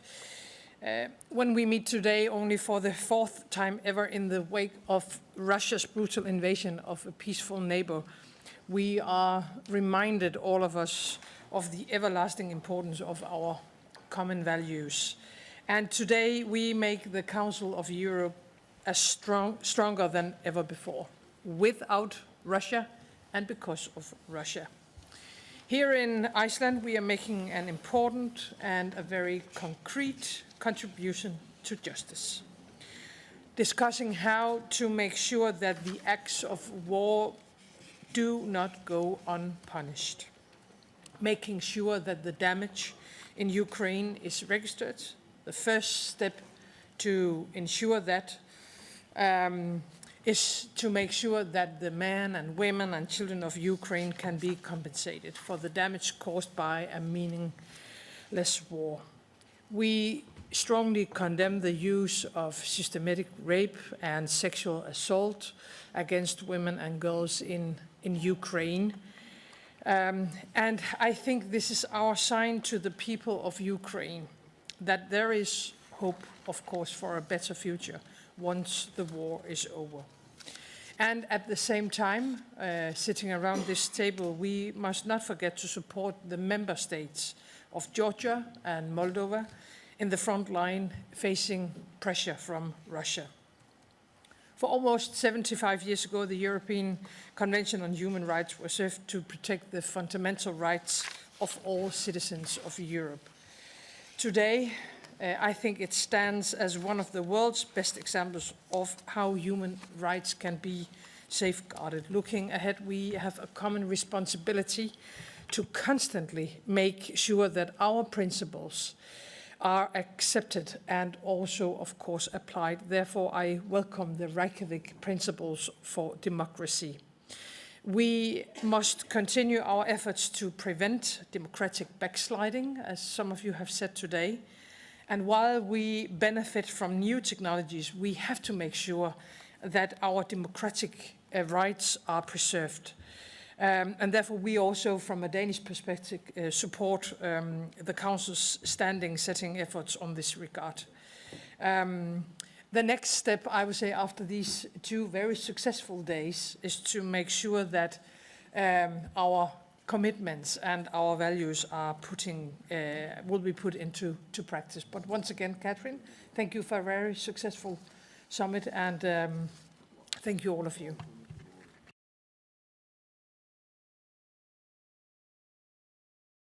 Thank you so much, Mette. And now we have the Prime Minister of Croatia, Andrej Plenković. Please.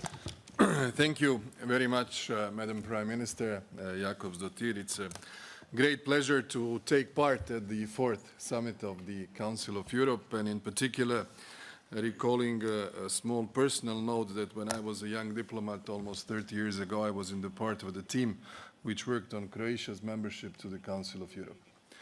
And now, many years later, we are in the organization that we very much like and appreciate for 27 years. And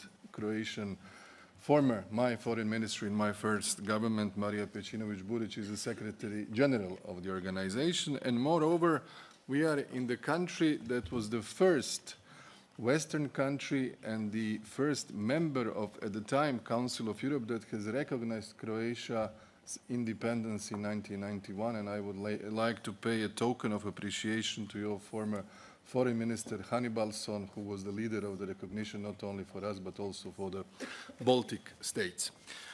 I very much subscribe to our declaration and the annexes that we are adopting today.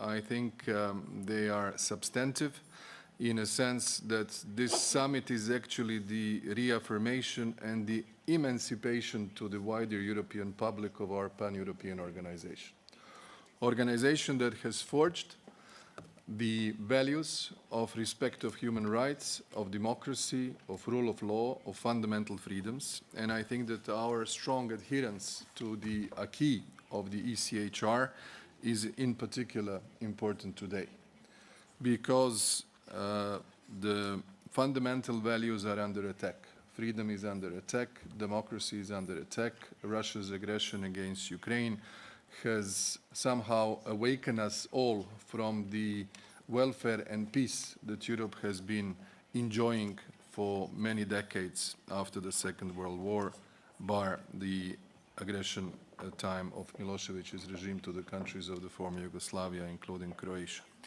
In that respect, we are strongly committed to the solidarity to Ukraine. We have signed yesterday the Register of Damage.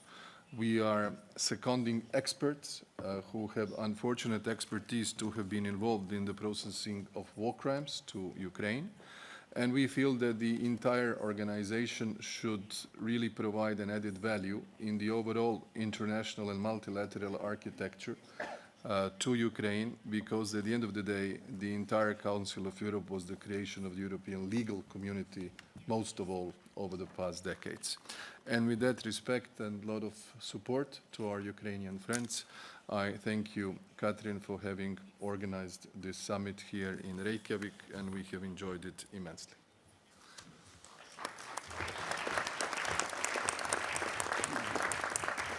Thank you, Andrej. And next we have the Prime Minister of Belgium, Alexander De Croo. Please. Yes, thank you. Thank you, Catherine, first of all, for the great hospitality here and a great organization here. I think this meeting here shows again the unique place that the Council of Europe has in the current geopolitical landscape. And topics like rule of law, human rights, democracy, these are topics we don't talk too much about when all goes well. But we realize that all of us, any of us, might in a certain situation see these fundamental rights being questioned.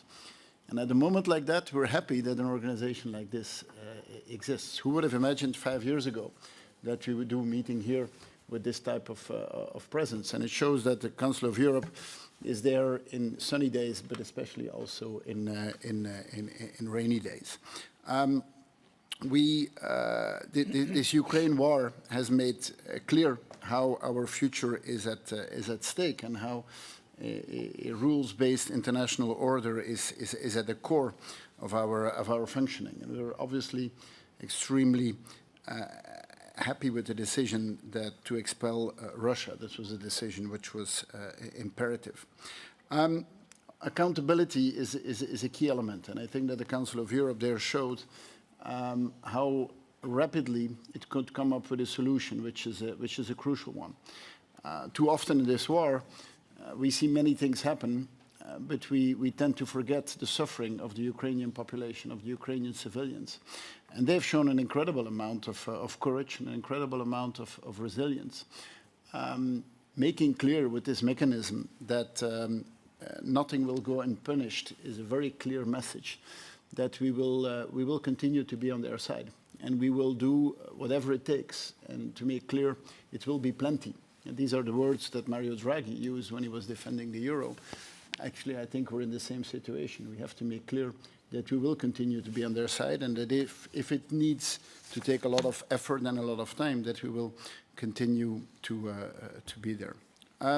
Furthermore, Belgium shares the international community's concern about the fate of in particular, children, which are being illegally transferred and deported.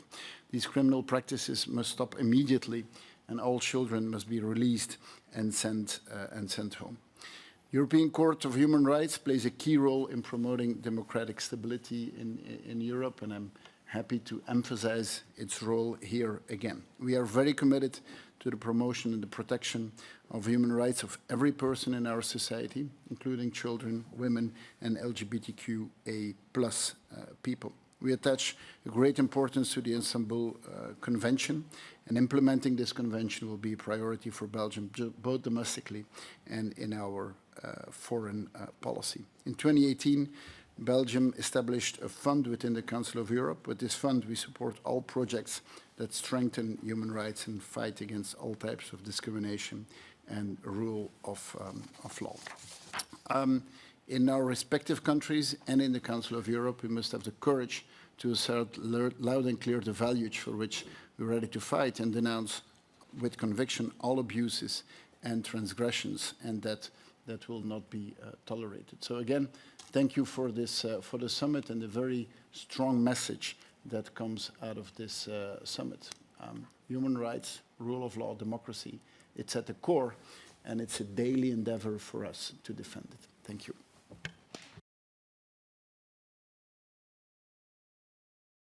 Thank you, Alexander. And next, it's the Prime Minister of Georgia, Mr. Irakli Garibashvili. Please. Thank you very much, dear Catherine, dear colleagues, dear friends. First of all, I have to say that I'm honored to participate in the fourth summit of the heads of state and governments of the Council of Europe, and I would like to thank the host country for the hospitality and excellent organization of this very important event. Let me start by reaffirming Georgia's commitment to protect and promote fundamental principles of democracy, rule of law, and human rights, as enshrined in the Statute of the Council of Europe and in the Convention for the Protection of Human Rights and Fundamental Freedoms. Today, Europe is undergoing through one of the most challenging periods caused by Russia's aggression against Ukraine, in breach of fundamental norms and principles of the UN Charter, Helsinki Final Act, and the Statute of the Council of Europe. Georgia firmly supports Ukraine's sovereignty and territorial integrity, drawing from its own experience of the Russian aggression in 2008, when we had a full-scale war with Russia. And as you know, our country suffered a lot from this war, and 20% of our territory is still occupied by Russia. So therefore, we Georgians know very well the price of the war and the price of the peace. Since we regained our independence, we have witnessed several wars in our country. We are conscious of what war brings, and we do everything for peace.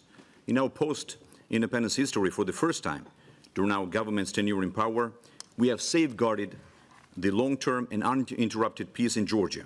It is obvious that today the global order is changing. The world will never be the same again, and no one can find a way out of this difficult situation alone. So therefore, we need unity and global consolidation for a new, just order. Only by standing together we will achieve this goal. Dear friends, in recent years, democracies around the world have faced a number of challenges, testing the very essence of their foundations. Despite such challenges, the state of democracy in Georgia is strong and resilient, and as our government stands committed to the values that underpin it, including freedom, equality, and the rule of law. My government has a vision for a strong Georgia committed to democratic institutions and a free market economy. The above is reflected in our multidimensional approach in strengthening public bodies that are essential to democracy, such as the judiciary, electoral system, and independent media, in protecting human rights, as well as in ensuring overall stability, sustainability, and predictability for the Georgian people. Since coming to power in 2012, our government has been developing effective and efficient policies and solidifying our vision through dynamic actions. Reforming the judiciary, improving the electoral system, and ensuring media independence has been key elements of the government of Georgia's development agenda. With 4 waves of the reforms in the judiciary, instrumental changes in election legislation, and media legal framework provides for a solid basis for ensuring protection of rights and freedoms of individuals, as well as freedom of expression and media rights.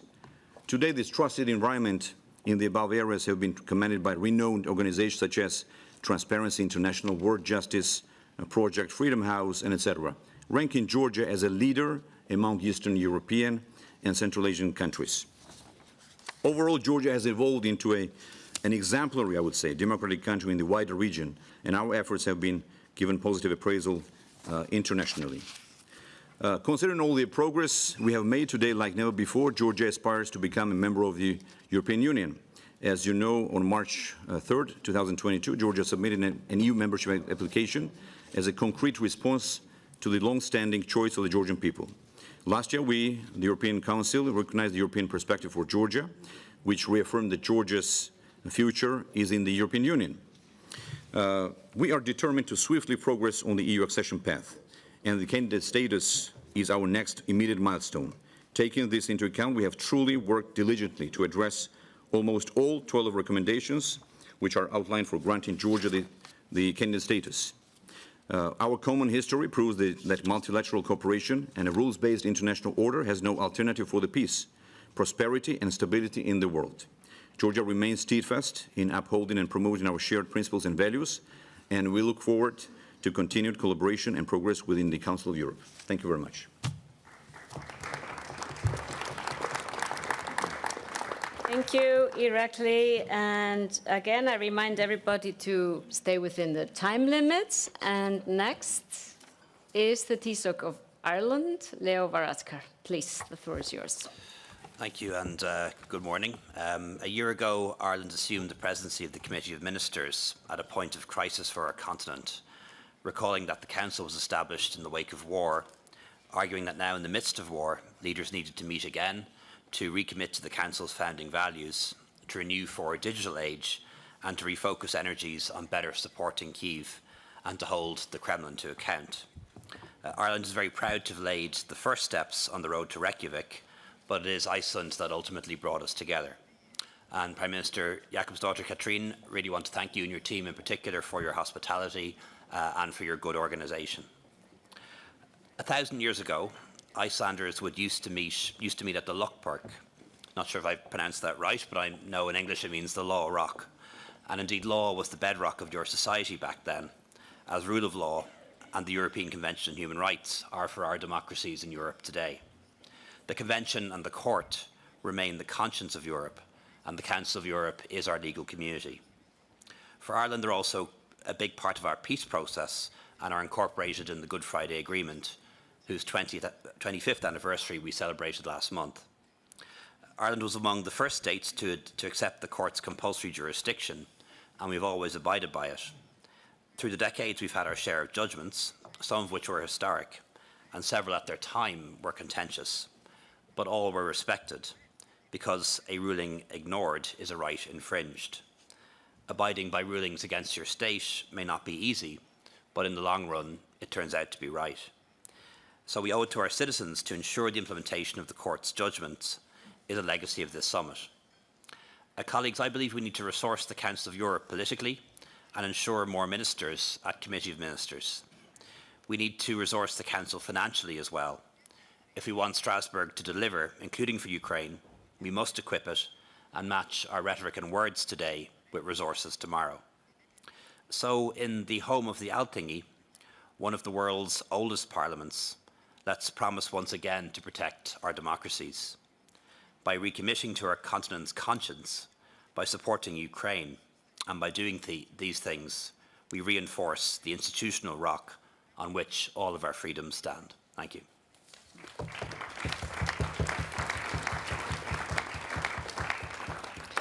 Thank you very much. Next up, we have the Prime Minister of Liechtenstein, Daniel Ries. You have the floor. Thank you, Thoris. Excellencies, dear European friends around this huge round table. Over the last year, we have often heard that we currently find ourselves at a crossroad. The values of the Council of Europe, human rights, democracy, and the rule of law, face multiple threats, including democratic backsliding, limitations to the freedom of expression, the disregard for the authority of the European Court of Human Rights, and the dangerous increase in gender-based violence. Tragically, we have seen what can happen when these threats escalate. Today, we stand united against Russia's brutal war against Ukraine. Let me reiterate Liechtenstein's solidarity with Ukraine and its people and emphasize our firm support for the register of damage. This is the first step towards accountability. At the same time, it remains of critical importance that the crime of aggression is investigated and prosecuted, and that all those responsible are brought to justice. This brutal war, however, also serves as a strong reminder not only of the importance of our common values, but it highlights the urgent necessity. As a geographically small state, Liechtenstein relies on the effective functioning of the international rules-based order. Collectively, we must do our utmost to preserve multilateralism.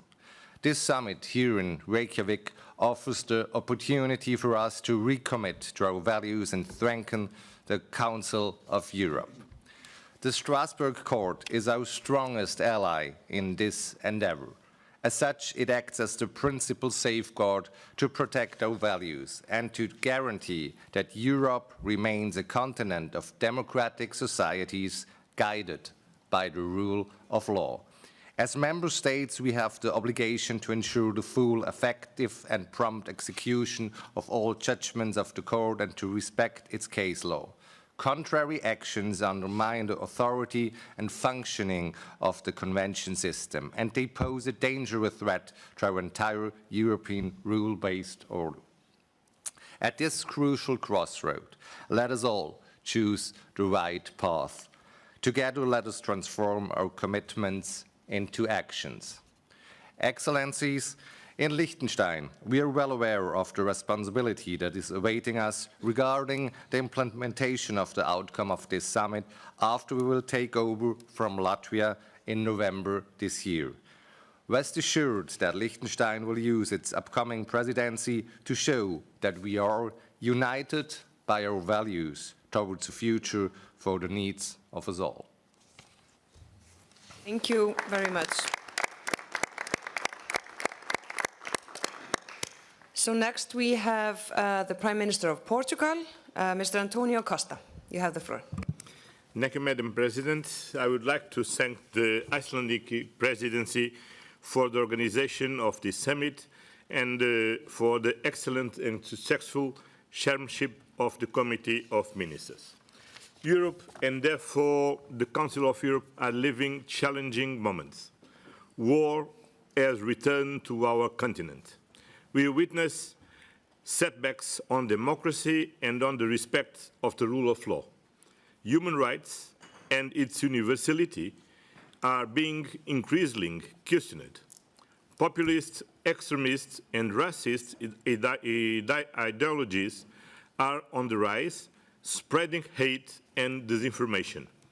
In face of this diversity, it is time for us to unite around our founding values, to unite for human rights, for democracy and for rule of law, to unite in support of Ukraine and of accountability, to unite condemning the Russian aggression, to unite around the Council of Europe. The Council of Europe remains a unique organization, which plays a crucial role. It remains the reference body and core political community in our continent for the promotion of human rights, democracy and the rule of law. And it's even more vital in the context of Russia's brutal, unjustified, and unprovoked war of aggression against Ukraine. We stand with Ukraine and Ukrainian people and will continue to support them for as long as it's necessary. The Council of Europe reacted swiftly to a situation which so ostensibly violates the rules of the organization. Excluding Russia from for our organization was the adequate response. As further evidence is uncovered of violations of international humanitarian law, which may amount to war crimes and crimes against humanity, accountability is essential. We welcome Council of Europe's ongoing efforts to ensure accountability for these violations and fully support the register of damage caused by the aggression of the Russian Federation against Ukraine. Dear colleagues, I would also like to express our support to the Reykjavik Principles for Democracy. They constitute an important standard for reference of us all. The convention system with the European Court of Human Rights at its core is the crown jewel of the Council of Europe. The Court is the ultimate guardian of the human rights of citizens of Europe. Portugal is a friend of the Court and shares the need to enhance the tools for the supervision of the execution of court judgment. We also hope that the European Union will be able to accede in the near future of the European Convention of the Human Rights. The Court has also been playing a very relevant role in interpreting innovative issues and rights. In this regard, we look forward to the upcoming Court's decisions on environment and human rights, including the one on a case put forward by a group of Portuguese young citizens. The promotion of the universal realization of economic, social and cultural rights is a top priority for Portugal. That is why we will continue to actively collaborate with the Committee of Social Rights and to implement the European Social Charter. Portugal is a strong supporter of the Council of Europe. The Council has a unique legal acquis, setting the most advanced standards in the world, which we are committed to implement. From the Istanbul to Lanzarote Convention, but also looking forward to the Framework Convention on Artificial Intelligence and Human Rights that will be a groundbreaking piece of international law. Portugal will continue to be an active and committed member of this organization, strongly advocating for the universal abolition of the death penalty, supporting the court and its independence, pushing for the recognition of the human right to a healthy environment also at the Council of Europe, being more ambitious on the way the Council of Europe relates with its neighborhood, contributing to strengthen the role of the North-South Centre based in Lisbon. The proposal of the Council of Europe remains more relevant than ever. This summit is a decisive contribution to make it stronger, and I assure you, Portugal's commitment is stronger than ever. Thank you very much. Thank you, Portugal. And next up is Malta, the Prime Minister of Malta, Mr. Robert Abela. You have the floor. Thank you for giving me the floor, Excellencies, dear colleagues, dear friends. Europe will be forged in crisis and will be the sum of the solutions adopted for those crises. Jean Monnet was right. The first European political organization, the Council of Europe, was forged in the aftermath of the most devastating war on our continent and also in the midst of the catastrophic crisis that ensued. 74 years later, we are again faced with a brutal war and an increasing number of crises emanating from it. A brutal war initiated by a former member state of this common European home that had committed to its values and subscribed to the promise of never again. A promise broken unilaterally by Russia through its illegal, unjustified and unprovoked acts of aggression against the Ukraine for already 447 days. Our brothers and sisters in Ukraine have been under a direct attack and at the receiving end of the most serious crimes under international law. It was not only fitting, therefore, but also necessary that we reconvened here today to unite for Ukraine, to seek solutions for this horrible crisis, to reunite around our shared values which forged this organization, and to recommit to the pursuit of peace based upon justice and also international cooperation. For there can be no peace without justice, and no justice without accountability. That is why we need to continue supporting Ukraine for as long as it takes to ensure that all those responsible are held accountable and the victims' rights to truth, justice, and reparations are realized. Madam President, concurrently with this major crisis, our continent is also faced with other separate crises for which we need to stand united and summon our political will to address them. I am talking about climate change, first of all, for which we must scale up our efforts to prevent and minimize as much as possible its ravages. Migration, for which we must strengthen our fight against migrant trafficking and human smuggling, and also increase our support to frontline member states such as ours, as well as also to those countries of origin and transit, and also the issue of democratic backsliding, for which we must uphold the timely Reykjavik principles for democracy. The rise of the anti-gender movement is another worrying challenge for which we must double our efforts to counter its harmful rhetoric and also prioritize gender equality in all our work and at all levels. The Council of Europe has been pivotal in setting solid standards in the field of human rights, particularly through the system developed around its first ever convention, the European Convention on Human Rights. As a beating heart is central to sustaining life, so is the Convention to the Council's protection of human rights.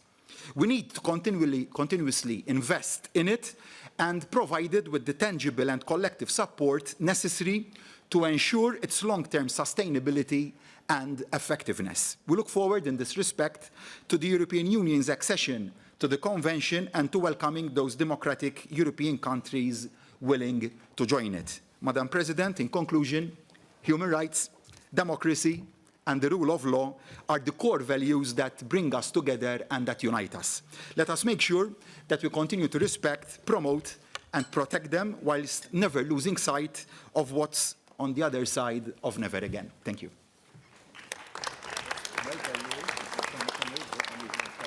Thank you, Robert. And next is the Prime Minister of Montenegro, Mr. Dritan Abazovic. Please. Thank you very much, dear Prime Minister, and thank you for invitation and for this great event in Reykjavik.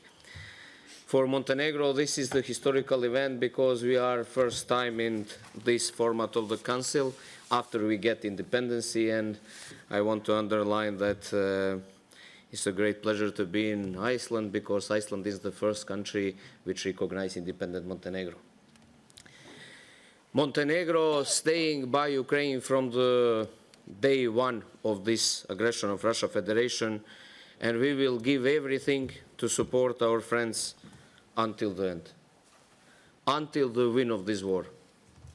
Because Ukraine, in the end of the day, should win for all of us, for Europe, and for the protecting of the free choice of how one country wants to be organized, what they want, in which organization to participate, and how the sovereignty and territorial integrity should be protected.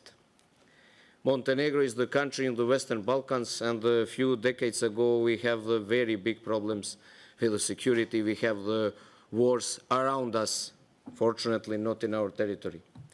So we should immediately start to think about the reconstruction and rebuilding of the Ukraine. We should not wait for the end of the world or of the war. So we need to see how we can develop the country.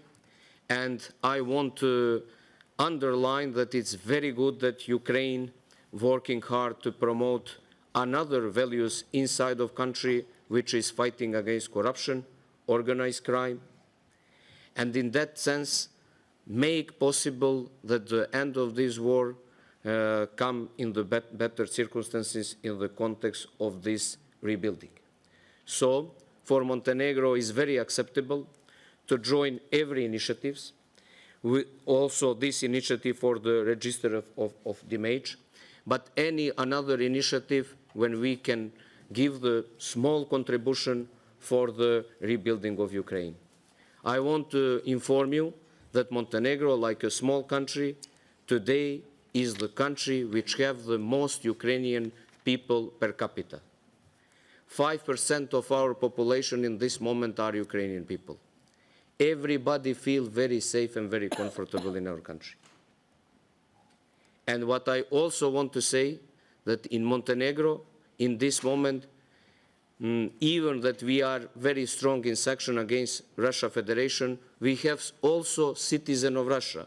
Not too much, but we have the citizen of Russia, and in Montenegro there is no problem between Ukrainian and Russians. I'm talking about the citizen, about the tourists, about the visitors of the country. So we are ready to continue our support, and I hope that these kind of meetings helping to just underline one more time again, that solidarity and unity is the way to win the war. And invite every single country of Europe to stay united in this, protecting our universal values, promote good politics, good governments, fighting against corruption, freedom of media everywhere in our continent. In the end of the day, it's not a matter how big one country is. It's important that when we are united, we can win. When we are dissolved, we can lose altogether. So thank you very much for this great meeting, and we are ready to see how is going implementation of the conclusion of this summit with our friends from Latvia. Thank you very much.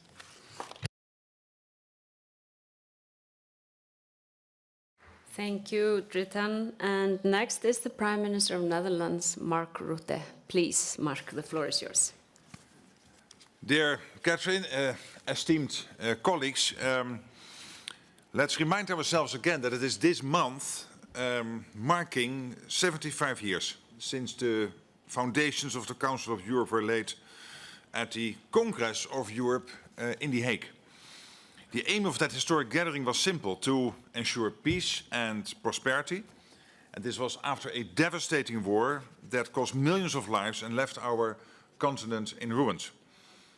The participants in 1949 shared a firm conviction that armed conflict in Europe must become a thing of the past. There can be no doubt that a lot has been achieved since then. But nor can there be any doubt that the European community of values we created back then is under siege today. So this summit couldn't be more timely. Russia's brutal aggression against Ukraine goes against everything the Council of Europe and its member states stand for. Freedom, democracy, human rights, and the rule of law, these are our common values. They need protecting when threatened and defending when attacked. The government of the Netherlands believes that Russia must be held accountable for all the pain and misery it is inflicting on the Ukrainian people. Not only with regard to war crimes and human rights violations, but also for the damage and destruction it has caused. So I fully agree with our Secretary General and others who called for the establishment of a register of damage. And we are proud that the register will be housed in The Hague, the international city of peace and justice and the legal capital of the world. But let's be frank today. Let's tell it like it is. human rights, democracy and the rule of law are backsliding in other parts of Europe too. And that is a serious cause for concern. Whenever and wherever media freedom, gender equality, LGBTIQ rights and the independence of the judiciary are under pressure, we simply must take action. Indeed, as we have concluded here in Reykjavik, we must unite around our values. And here I believe that the European Convention on Human Rights and the work of the Court, they remain crucial.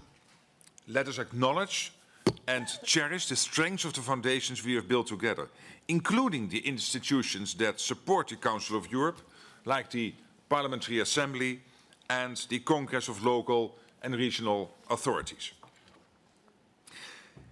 In concluding, let us make sure our continent remains what it has been for so long, a beacon, a champion of human rights, peace and justice for all. Thank you.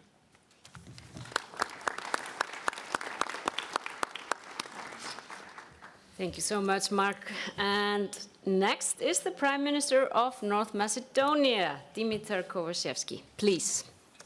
Excellencies, dear colleagues, we have gathered in Reykjavik to demonstrate unity, solidarity, and commitment to our shared values in the areas of democracy, human rights, and the rule of law in the face of the unprecedented aggression against our fellow member state, Ukraine.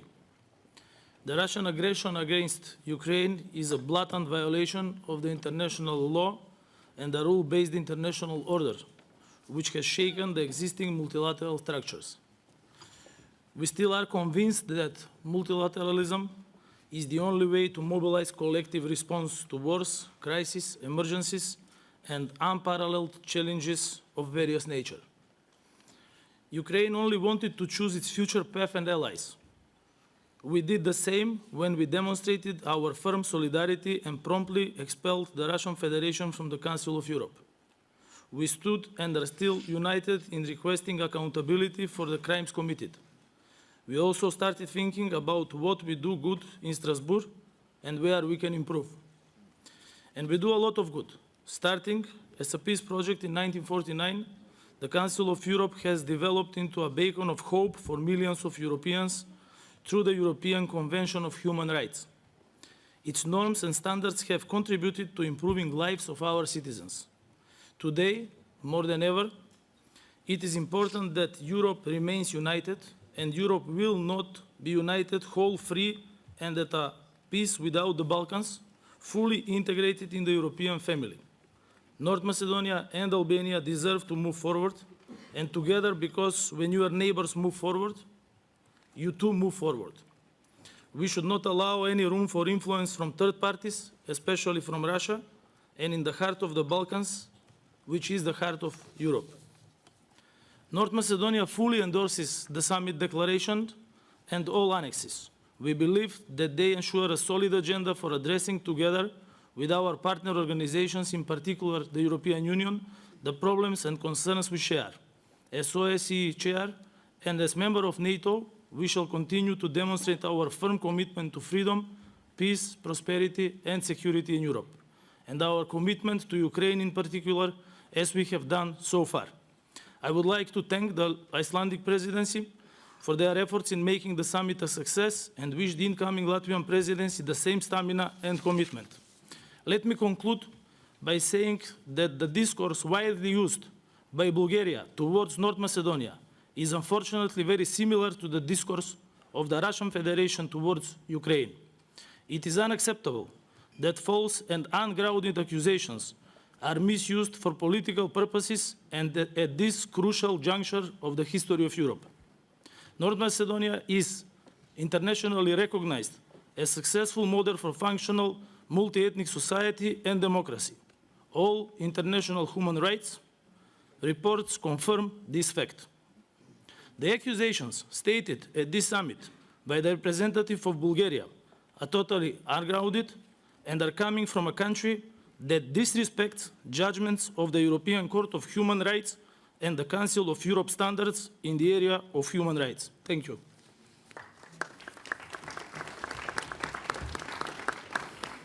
Thank you, Dimitar. Maintenant, c'est le Premier ministre de Luxembourg, Monsieur Xavier. Now it's the Prime Minister of Luxembourg, Xavier Bettel. Thank you very much indeed, Madam Prime Minister of Iceland, dear Catherine. First of all, I'd like to thank you very much indeed for welcoming us here in Reykjavik. I must say that the meetings we held yesterday were ever so interesting because there was real dynamic in the roundtable I was lucky enough to chair as a co-president, and we had some very interesting discussions. Now, being a member of the Council of Europe, as far as I'm concerned, is not such as a service club where we just meet now and again, and then we discuss and we talk about what we want to do. I think the importance and the relevance of the Council of Europe is to share values, and the fact that we share values, sometimes we tend to overlook them or forget them, even within our assembly.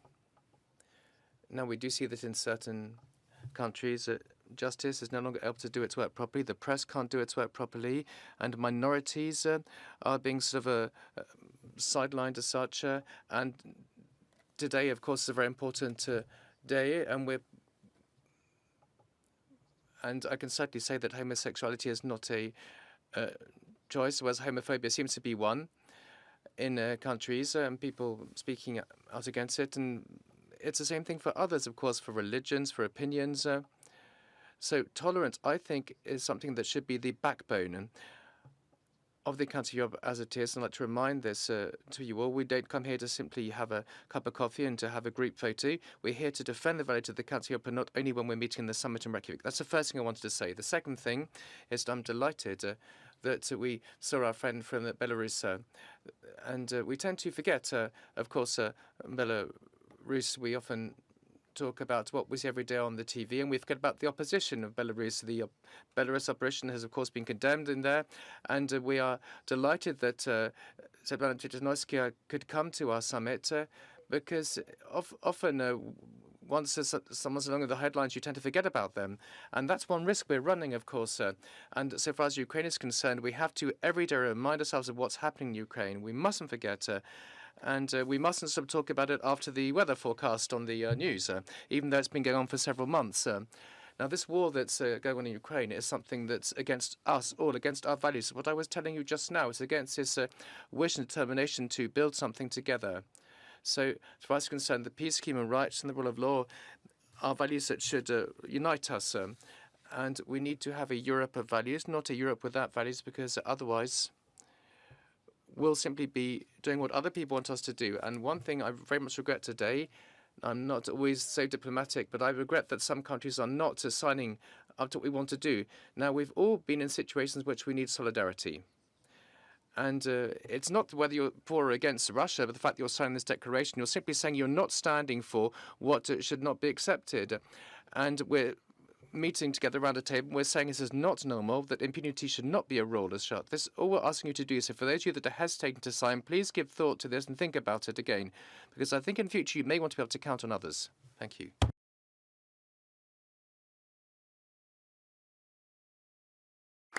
Merci, Xavier. And now we go over to the Holy See. Pietro Parolin.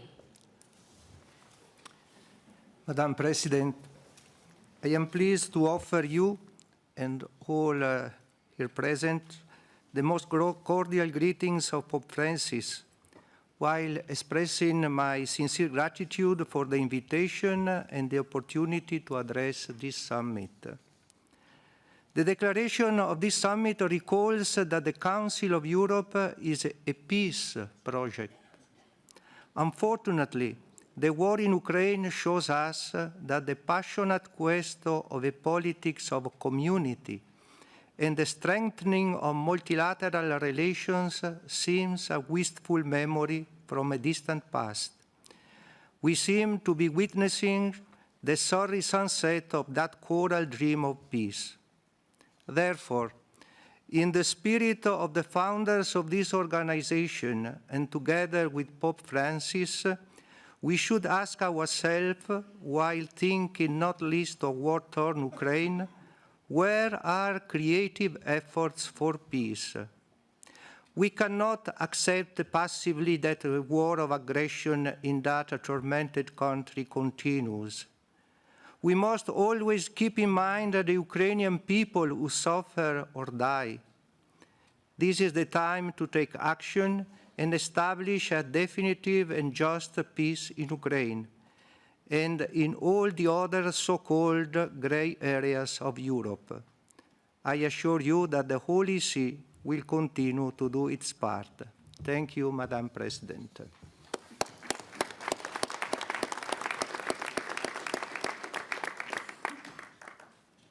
Thank you so much. And next we go over to Azerbaijan, to the Minister for Foreign Affairs, please. Madam Chairperson, Excellencies, I wish to start by congratulating our host, the Government of Iceland, for the excellent organization of the fourth summit of the heads of state and government of the Council of Europe in Reykjavik. I also congratulate Latvia for assuming chairmanship of the Committee of Ministers. The summit takes place amidst serious deterioration of security situation across the European continent. Azerbaijan deeply regrets that the ongoing crisis in Ukraine continues to undermine peace and security in Europe. Azerbaijan stands for the earliest settlement on the basis of the sovereignty and territorial integrity of Ukraine. The dire humanitarian consequences require expedient measures to alleviate the sufferings of civilians. Proceeding from this understanding, Azerbaijan continues to render humanitarian assistance to the people of Ukraine. Excellencies, since gaining its independence, Azerbaijan has made a long journey, transforming from a country imposed with the security challenges on its own soil into a contributor to the global security.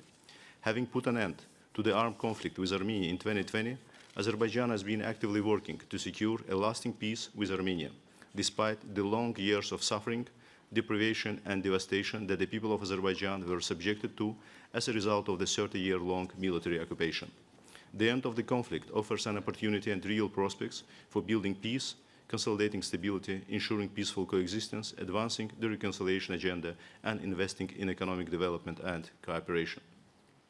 With this understanding, Azerbaijan has offered post-conflict normalization agenda to Armenia. The both sides are engaged in negotiating the text of a bilateral agreement that will form the framework of interstate relations based on the mutual recognition of and respect for each other's sovereignty, territorial integrity, and inviolability of state borders. Despite series of negotiations over past months, the progress still remains short of our expectation. Azerbaijan values the contribution of the international community to the normalization process and in this context appreciates the efforts taken within the Council of Europe on confidence building between Armenia and Azerbaijan. Along with bilateral interstate normalization with Armenia, Azerbaijan has now embarked on a large-scale post-conflict rehabilitation, reconstruction and reintegration efforts to eliminate the harsh consequences of 30-year-long military occupation of our territories. This aims at ensuring the right of hundreds of thousands of Azerbaijanis to eventually exercise their violated right to safe and dignified return to their homes and peaceful coexistence of the conflict-affected citizens of Azerbaijan.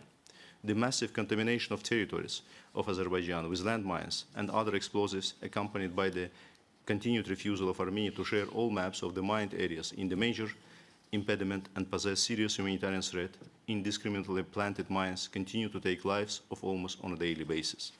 Azerbaijan is also determined in terms of reintegration of ethnic Armenian residents of the Karabakh region of Azerbaijan into political, legal, economic, and social framework of Azerbaijan as equal citizens. The constitution and the national legislation of Azerbaijan, along with the international documents that we are party to, in particular the European Convention on Human Rights and the Framework Convention for the Protection of National Minorities, provide the solid ground.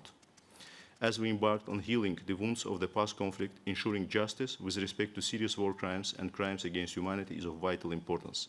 In this regard, it is of paramount importance to shed light on the fate of about 4,000 Azerbaijanis who went missing due to the conflict.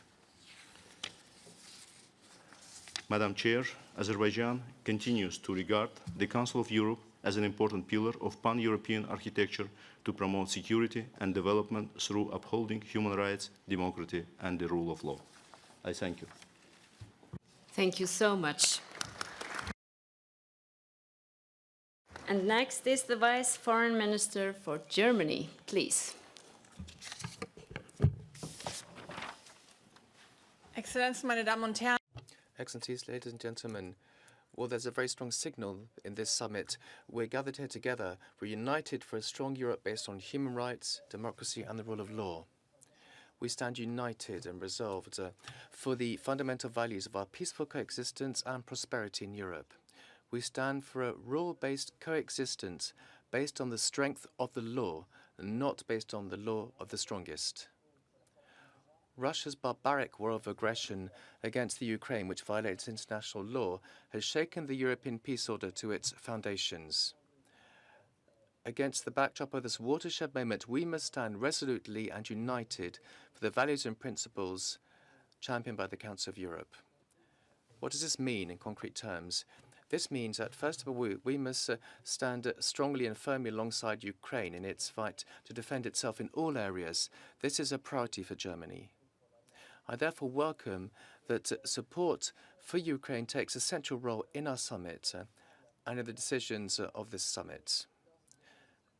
Russia needs to be held accountable for its brutal war of aggression, and as a result of this, damages caused in Ukraine need to be registered, and the creation of a register of damages, therefore, is a key contribution to this. Germany has therefore advocated this register of damages and has signed up to it. The Council of Europe will play a key role in the reconstruction of Ukraine and also on its path to EU accession. Secondly, we need to strengthen the Council of Europe as the guardian of human rights, democracy, and the rule of law across Europe. The world since the foundation of the Council of Europe has changed, and there are increasing threats to human rights. And today, the climate crisis and artificial intelligence are new challenges, and also the backsliding with regard to democratic standards. We need to make the Council of Europe more effective to meet current and future challenges with the right instruments. We need to sign up to the values of the Council of Europe and the European Convention on Human Rights. If you become a member of the Council of Europe, you need to sign up to respecting and enforcing and carrying out the judgments of the European Court of Human Rights. This is something that we are restating here today. We also want to ensure that the legal area is completed, and Germany is in favor of the speedy accession of the European Union to the European Convention on Human Rights and the Istanbul Convention as well. Thirdly, our commitment also includes providing the Council of Europe with the financial resources it needs to fulfill its tasks. Germany is prepared to therefore strengthen the Council of Europe from a financial point of view. In addition to our membership contribution, we'll be providing the Council of Europe with 10 million additional euros in voluntary contributions. Ladies and gentlemen, it's quite clear to us that we need the Council of Europe here today more than ever. And this is somewhat to strengthen the Council of Europe. It's our common task to ensure the declaration of the summit is implemented. Let's do this. Thank you very much.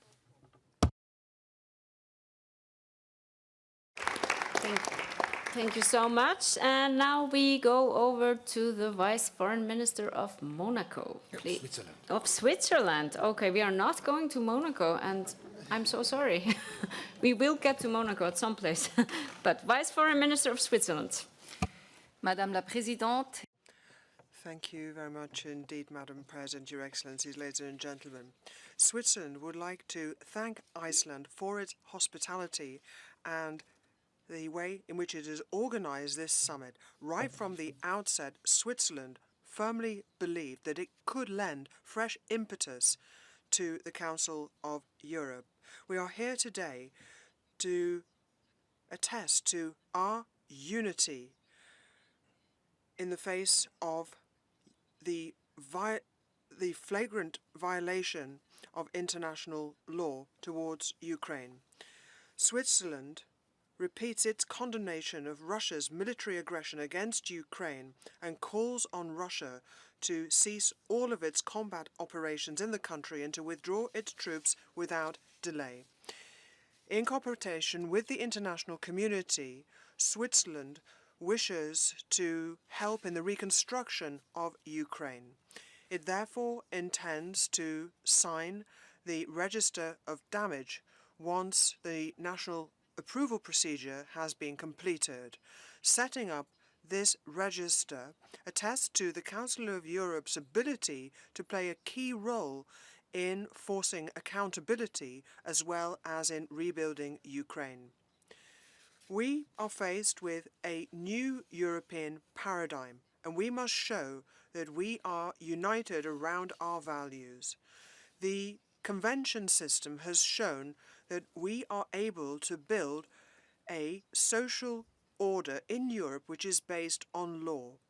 The unconditional execution of final judgments is one of the main components of that system, and all parties to the convention must honour their commitments. We are part of a political, social, geographical and values-based community by virtue of the pan-European vocation of the Council of Europe. We do that in the interests of democratic rights and individual freedoms, and we must continue to transcend our differences, to engage in dialogue and focus on what brings us together, namely our attachment to the values of the Council of Europe, democracy, human rights and the rule of law. At a time at which we have just celebrated the 60th anniversary of Switzerland's accession to the Council of Europe, Switzerland wishes to capitalize on what we have achieved together in Strasbourg in order to invest in the future of our continent. And this summit today gives us the opportunity to just that, and meetings at this level should be more frequent. Thank you very much. Merci, Madame. And now we go to the Foreign Minister of Spain. Gracias, señora presidenta.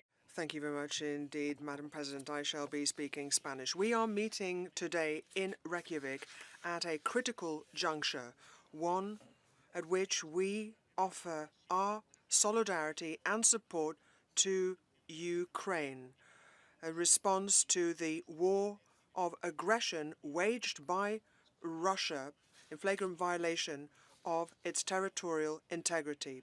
Spain once again condemns in the strongest possible terms this barbaric act, which is a flagrant violation of international law, and also reiterates its unconditional support to Ukraine, and also calls for the sovereignty and independence and territorial integrity of that country, as well as others which are threatened by the Russian Federation in different forms, namely Georgia and the Republic of Moldova. Obviously, the Russian aggressor is responsible. In order to hold the country accountable, we have decided to set up a register. Spain will be one of the founding signatories.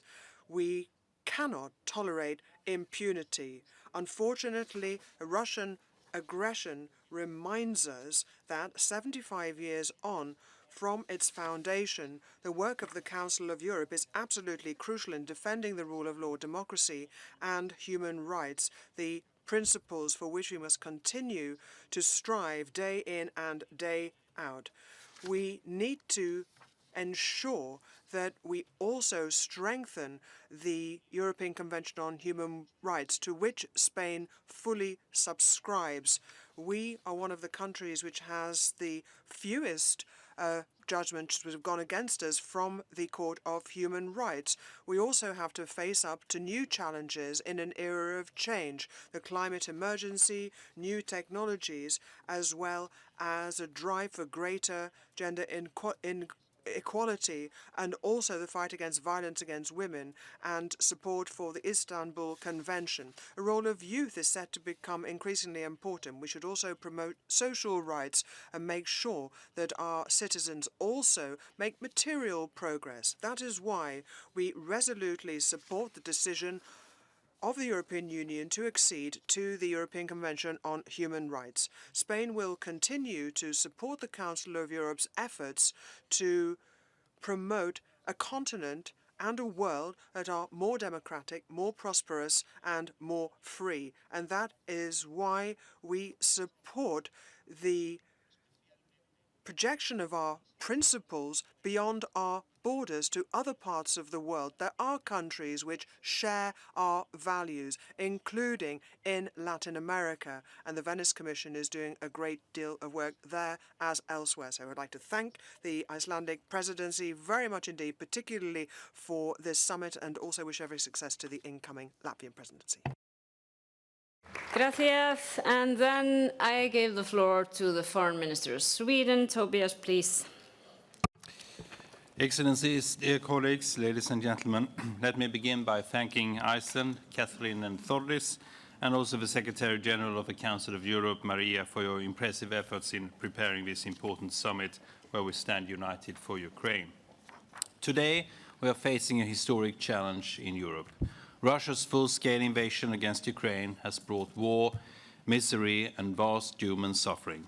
It is abundantly clear that the norms and values which the Council of Europe was founded on, the very same values that were called upon in the Vienna Declaration, must not be taken for granted. We have gathered here today because these norms and values must be upheld. This summit sends a clear message that the members of the Council of Europe stand united in our unrelenting and continued support to Ukraine.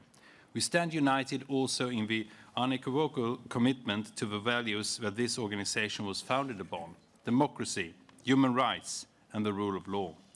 The European Convention on Human Rights and the European Court of Human Rights are the ultimate guarantors of human rights right across the continent. The Council of Europe has a challenging task ahead, that much is clear, but this challenge is also an opportunity and one we must seize during this summit. We have the opportunity now to ensure that this organization, which sits at the very heart of the European security architecture, can continue its essential work today, tomorrow, and in the future for a united Europe. Excellencies, ladies and gentlemen, at this summit, we once again commit to continue our unabated support to Ukraine. The establishment of a register of damage caused by the Russian aggression constitutes a significant step forward to ensure that Russia bears the legal consequences of its flagrant violations of international law. Russia must compensate Ukraine for the massive damage it has caused. That's the law. Sweden was one of the founding participants of the Register of Damage, and we remain firm in our commitment to achieve accountability and justice for Ukraine. Standing united in upholding the independence, sovereignty, and territorial integrity of Ukraine remains a top priority for Sweden, as well as full accountability for all crimes committed in connection with Russia's war of aggression against Ukraine. These crimes must not go unpunished. As President of the EU Council, one of our main priorities has been to make sure we provide as much support as possible to Ukraine, politically, financially, and militarily, and increasing the pressure on Russia. And this summit shows that we, the member states of the Council of Europe, will stand with Ukraine as long as it takes. We remain committed to the visions from the Vienna Declaration to a Europe united in our shared values of democracy, human rights, and the rule of law. Thank you very much. Thank you. Maintenant, c'est Monaco. Now it's Monaco's turn. The Minister of Foreign Affairs, you have the floor. Thank you very much indeed, Madam President. 18 years since the last summit, this summit is exceptional in nature. Its ambition is to rethink the Council of Europe's mission within a multilateral architecture and a world governance been shaken by Russia's aggression against Ukraine. I'd like here to express the Principality of Monaco's unwavering support to Ukraine, support to its sovereignty and its territorial integrity within its internationally recognized borders. We'd like, with this in mind, to commend the setting up of a register to document and log evidence and claims as a result of the Russian aggression, and the princely government has decided to sign up to this as a member. Now, more than ever before, we need to reaffirm our values for a united Europe. The Council of Europe was created on the basis of a common commitment for human rights, the rule of law and democracy. The founding elements of international law are intangible and cannot be called into question. Excellencies, in these troubled times, we're being called on to refocus our objectives to strengthen democratic governance. We are endorsing the Reykjavik principles in which we commit to promote the independence and separation of powers and to guarantee the participation of all in democratic life. With this in mind, we do have the advantage of invaluable tools, a core of legal instruments that are open to member states and non-member states, thorough monitoring mechanisms, technical cooperation activities in Europe and in neighbouring regions. But also, and more importantly than this, the European Court of Human Rights is an indispensable bastion when it comes to the undermining of values promoted by the Council of Europe. We need to support and defend the work of the court. With a view to complying with fundamental rights and individual freedoms, it's of paramount importance for us to focus our efforts to ensure that the court's judgments handed down are carried out rapidly and efficiently. If we want to be united for Europe, we also need to be united in terms of the action we take. In other words, we need to strengthen dialogue with other international organizations. This indispensable synergy needs to be developed by drawing on the fields of expertise within each of our institutions.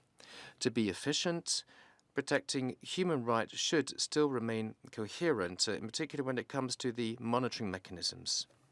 The ending of negotiations for the revised draft agreement on the European Union's accession to the European Convention on Human Rights is very promising. Ladies and gentlemen, in 2024, Monaco will be celebrating the 20 years of its joining the Council of Europe. You can count on our resolve to promote our shared values, to promote the stability and cohesion of our continent. Before finishing, please allow me to express my most sincere thanks to the Icelandic presidency and our full support to the incoming Latvian presidency. Thank you very much indeed for your attention.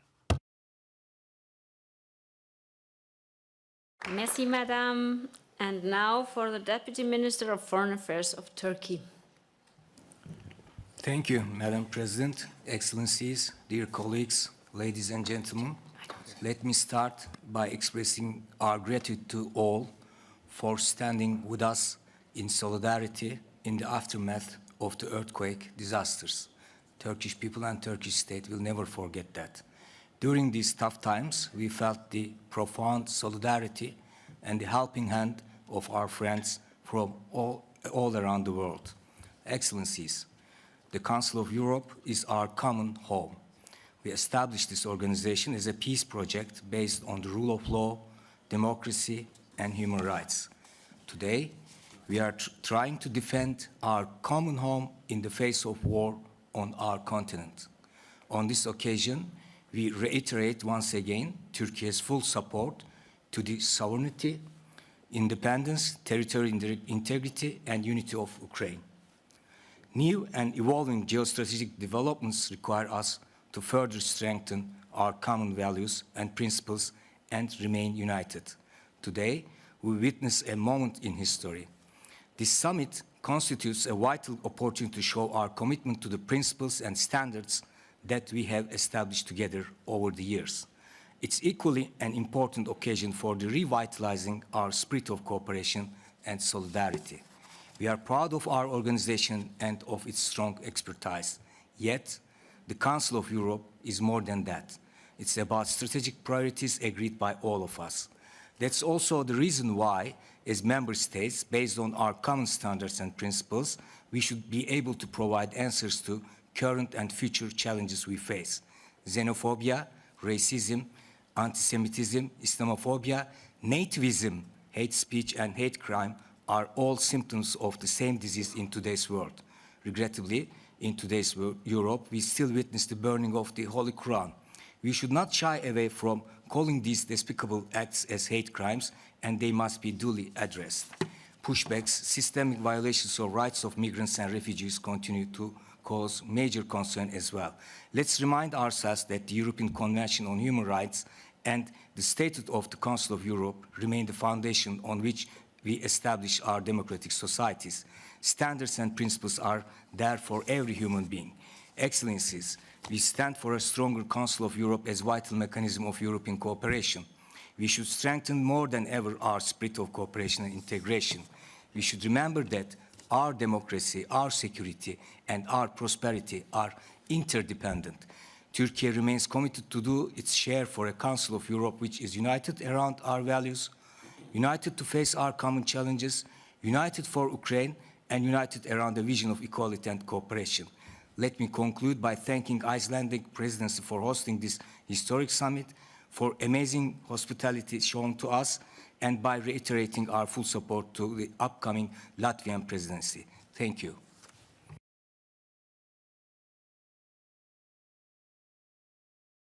Thank you so much, Turkey. And now to the Minister of State of the United Kingdom. Thank you, Prime Minister Jakob Stoder, Secretary Buric. Good afternoon, and Gothan and Dayan. Amid Mr. Putin's heinous war in Ukraine and the growing threats to our shared values of human rights, rule of law, and democracy, it is this Council that continues to demonstrate its worth as a platform for action. The Register of Damage is an important step in ensuring accountability for Ukrainians whose lives and livelihoods have been torn apart by Russian aggression.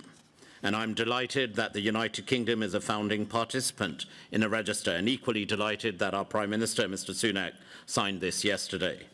This comes alongside the Prime Minister's announcement 2 days ago that we will supply a new long-range systems and military training to Ukraine in support for the brave country of Ukraine.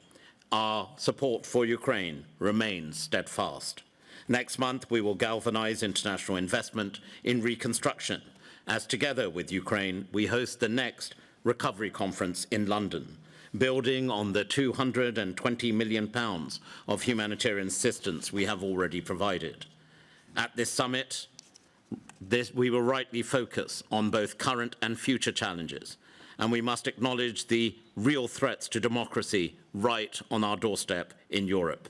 It will be a time for governments to come together, but also, importantly, the private sector. The Reykjavik principles of democracy are a bulwark against these threats, setting out the core values upon which we stand against all tyranny. The United Kingdom also recognises the important role of the European Court of Human Rights, alongside our domestic systems, in securing these important rights and freedoms. Meanwhile, of course, collectively, we cannot ignore the growing issue of irregular migration, and our collective response must focus on tackling criminal groups, as well as protecting and supporting victims. Finally, the United Kingdom is taking ambitious action to deliver a cleaner and greener world, and we welcome the Council's consideration of how we may define the right to a clean, healthy, and sustainable environment. Madam Prime Minister, the challenges we face together are immense, they are great. But so too, as we've seen today again, amongst all our partners and friends, is our strength and our unity. Thank you so much. Thank you. And next is the permanent representative of the United States of America to the United Nations and member of the President's Cabinet. Please. Thank you very much. Let me start by stating very categorically that in the wake of the Second World War, 2 major multilateral institutions were founded with the express purpose of preventing a recurrence of these horrors, the United Nations and the Council of Europe. And I come here today as the United States representative for one of those institutions in support of another. Right now, we face a striking challenge to the Council of Europe's core principles: democracy, human rights, and the rule of law. Russia's war against Ukraine is an affront to all 3 of these principles. Russia invaded a sovereign, democratic country. Members of Russia's forces and other Russian officials have committed war crimes and crimes against humanity. And Russia has run roughshod over the rule of law. And that is why we enthusiastically join the Council of Europe's Register of Damage. We will join as a founding associate member and plan to provide, working with Congress, initial voluntary funding to support the register as part of our assistance to Ukraine. Russia's damages must be documented so that those responsible are held accountable and so that the world sees what responsible nations do. Can we demonstrate once and for all that democracies deliver for their people? I believe we can. After all, people around the world, from Moscow to Managua, from Beijing to Tehran, are seeing how authoritarian regimes are choosing corruption and control over care and competence. Together, let us continue to stand on the front lines of freedom, and let us continue our close and enduring cooperation, from climate to cyber crimes to counterterrorism, to make the world a better, freer, more just place for us all. Thank you.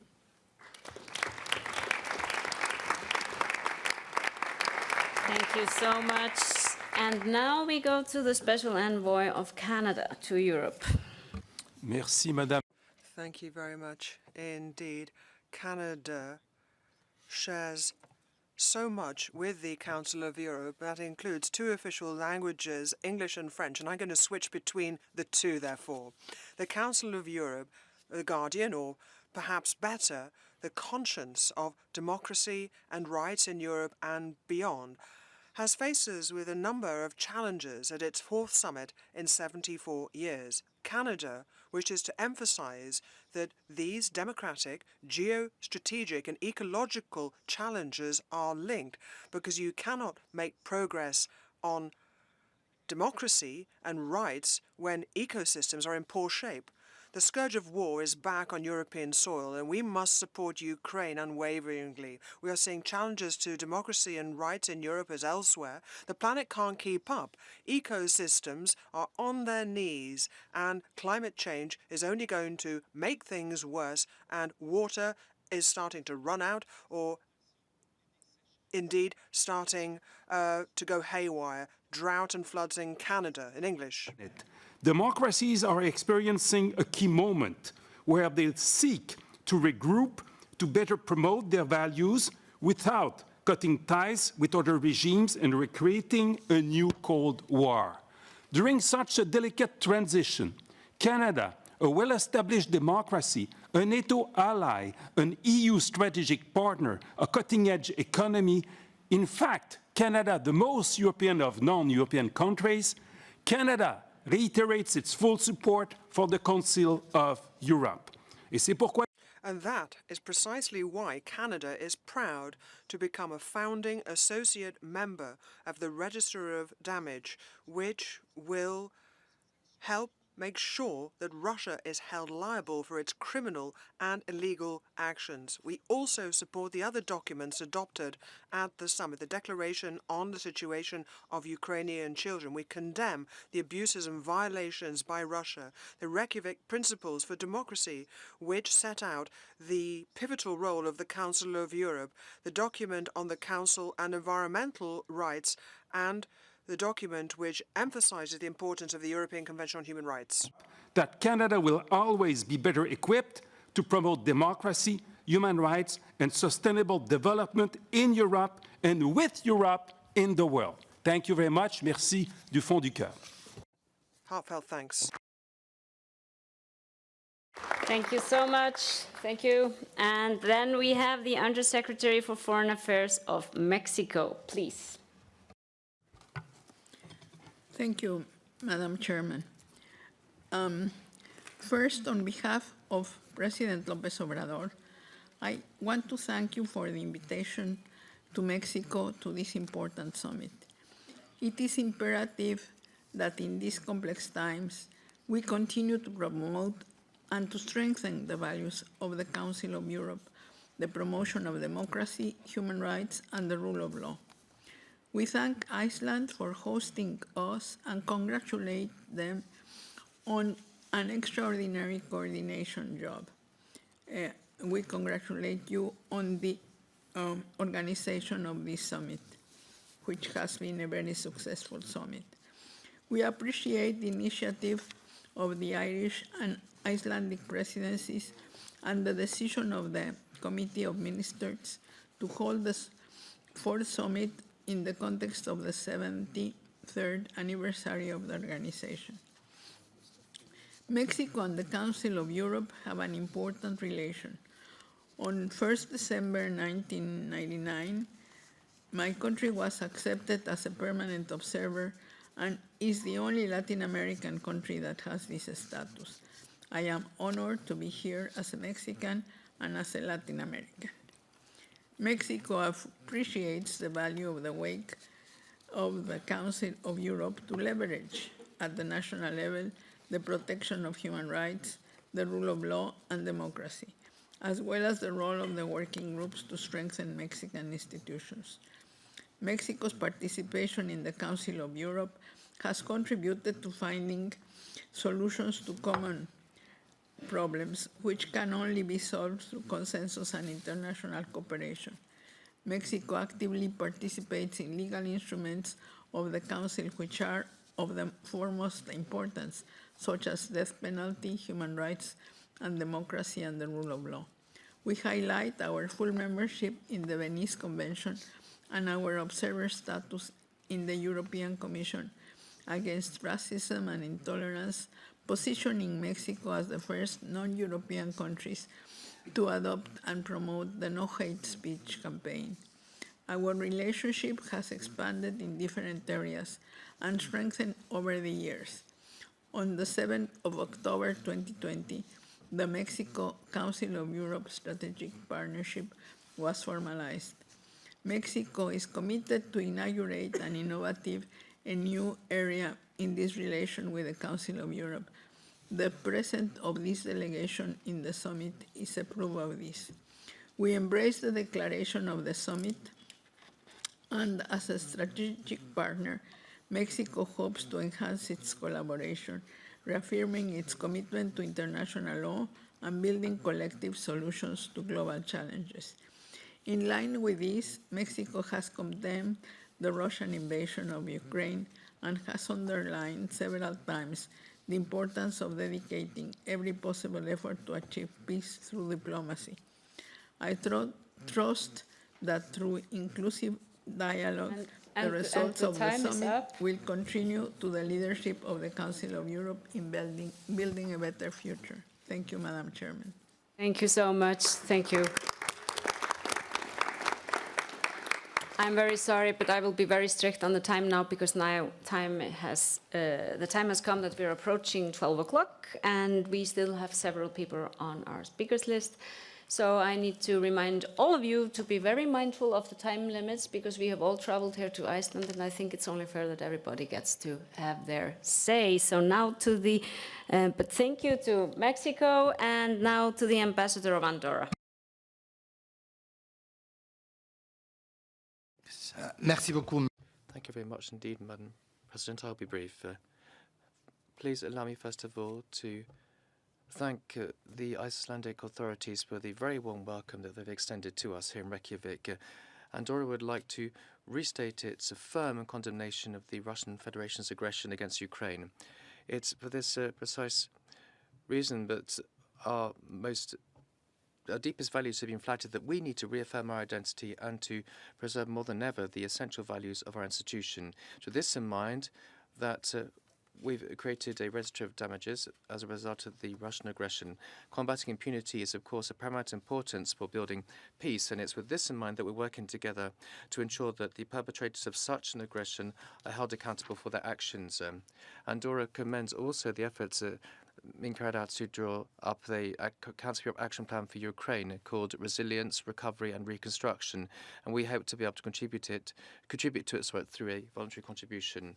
We also share the values of democracy and multilateralism, and we are strongly committed to furthering social rights in Europe.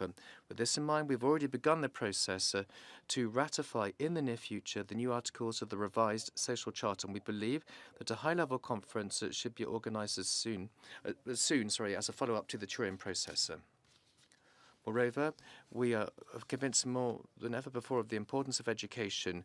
We're witnessing an increasing democratic backsliding, and this is why we place huge emphasis on the participation of young people, and we want education in democratic citizenship to remain one of the most efficient means of combating violations of human rights, the rule of law, and democracy. It's within this it's within schools that we need to redouble our efforts to ensure that young people can acquire the indispensable shared skills for living together in democratic societies which are culturally diverse and inclusive. And I was delighted that negotiations have been completed for the European Union's accession to the European Convention on Human Rights. We feel strongly that such an extraordinary achievement will contribute to consolidate the protection of human rights in Europe. We encourage the European Union to finalise the procedures to bring this common project to a successful conclusion. I'm encouraged by the words expressed by Charles Michel earlier. Last of all, allow me to take this opportunity to congratulate the Council of Europe for the steps taken with a view to Kosovo joining this institution. We hope the Parliamentary Assembly will move along in the same direction. Just to round off now, I'd like to thank Iceland for the intense work carried out, in particular in preparing this summit. I'd like to pass on my very best wishes of success to the upcoming presidency of the Committee of Ministers, which will be taken over by Latvia, and we can ensure it of our full support. Thank you very much. Merci beaucoup. And now to the Ambassador of Bosnia and Herzegovina. Thank you, Chair. Respected colleagues, allow me right on the beginning to express my satisfaction with the excellent organization of the summit, with the friendliness and openness of our hosts. The landscape, one of the most beautiful seen so far, gave us the right to insist on a resolution of environment in which I firmly support you. Bosnia and Herzegovina fully support the independence, sovereignty and territorial integrity of Ukraine with its international recognized the borders and condemned the Russian aggression. The presidency of Bosnia and Herzegovina do not have a fully consensus in this matter, but we follow the policy of the European Union regarding our candidate status, and thank you the members of the European Union for the chance and perspective for the citizens of my country. The sufferings of the civilian population are so tragic that the word human rights unfortunately has no place in this sad war.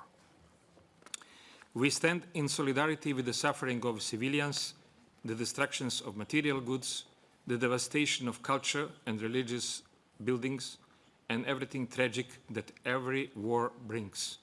We in Bosnia and Herzegovina, and I personally, know it very well. I am the opinion that the Council of Europe should be more involved in finding a solution to just end of the war and finding a way to the just and sustainable peace. Council of Europe, it is a right place for that. My message to summit be give peace a chance. We support summit declaration with annexes in which creation a lot of effort has been invested. I also support the perspective of young people, especially from Eastern and Southeastern Europe, the part of Europe where the transition, political, economical, civilizational, and any other is still ongoing, in order to open a perspective for young people in their countries and the stop exodus on the youth to the West. Dear friends, I want to finish my intervention with the wish not to wait for the 2 more decades before the next summit, but to celebrate sustainable peace at the next one as soon as possible. This will be our task. If we are reasonable, we will work for the welfare of our citizens. I thank you for attention. Thank you. And now we go over to the Ambassador of France. S'il vous plaît. You have the floor. Thank you very much indeed, Madam Prime Minister, Excellencies. Well, I certainly can't express better than what President Macron said yesterday with regard to the importance of us being here in Reykjavik. I'd like to remind you how much wedded France is to being a member of the Council of Europe and being the host nation and the host city, Strasbourg, which is capital of Europe and human rights. The Council of Europe is founded on our determination to build and to protect a common legal area where the rule of law is essential, and where action is taken to prevent violation of human rights and, of course, to fight against the death penalty.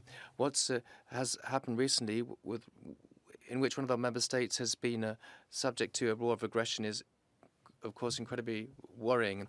And we have united here today to reaffirm our support for Ukraine and our condemnation of what's happening. We have agreed to create a register of damages, which is an important milestone in fighting against Russia's impunity. France is one of the founding members of the Council of Europe, is proud of this and will stand shoulder to shoulder with Ukraine for as long as is needed.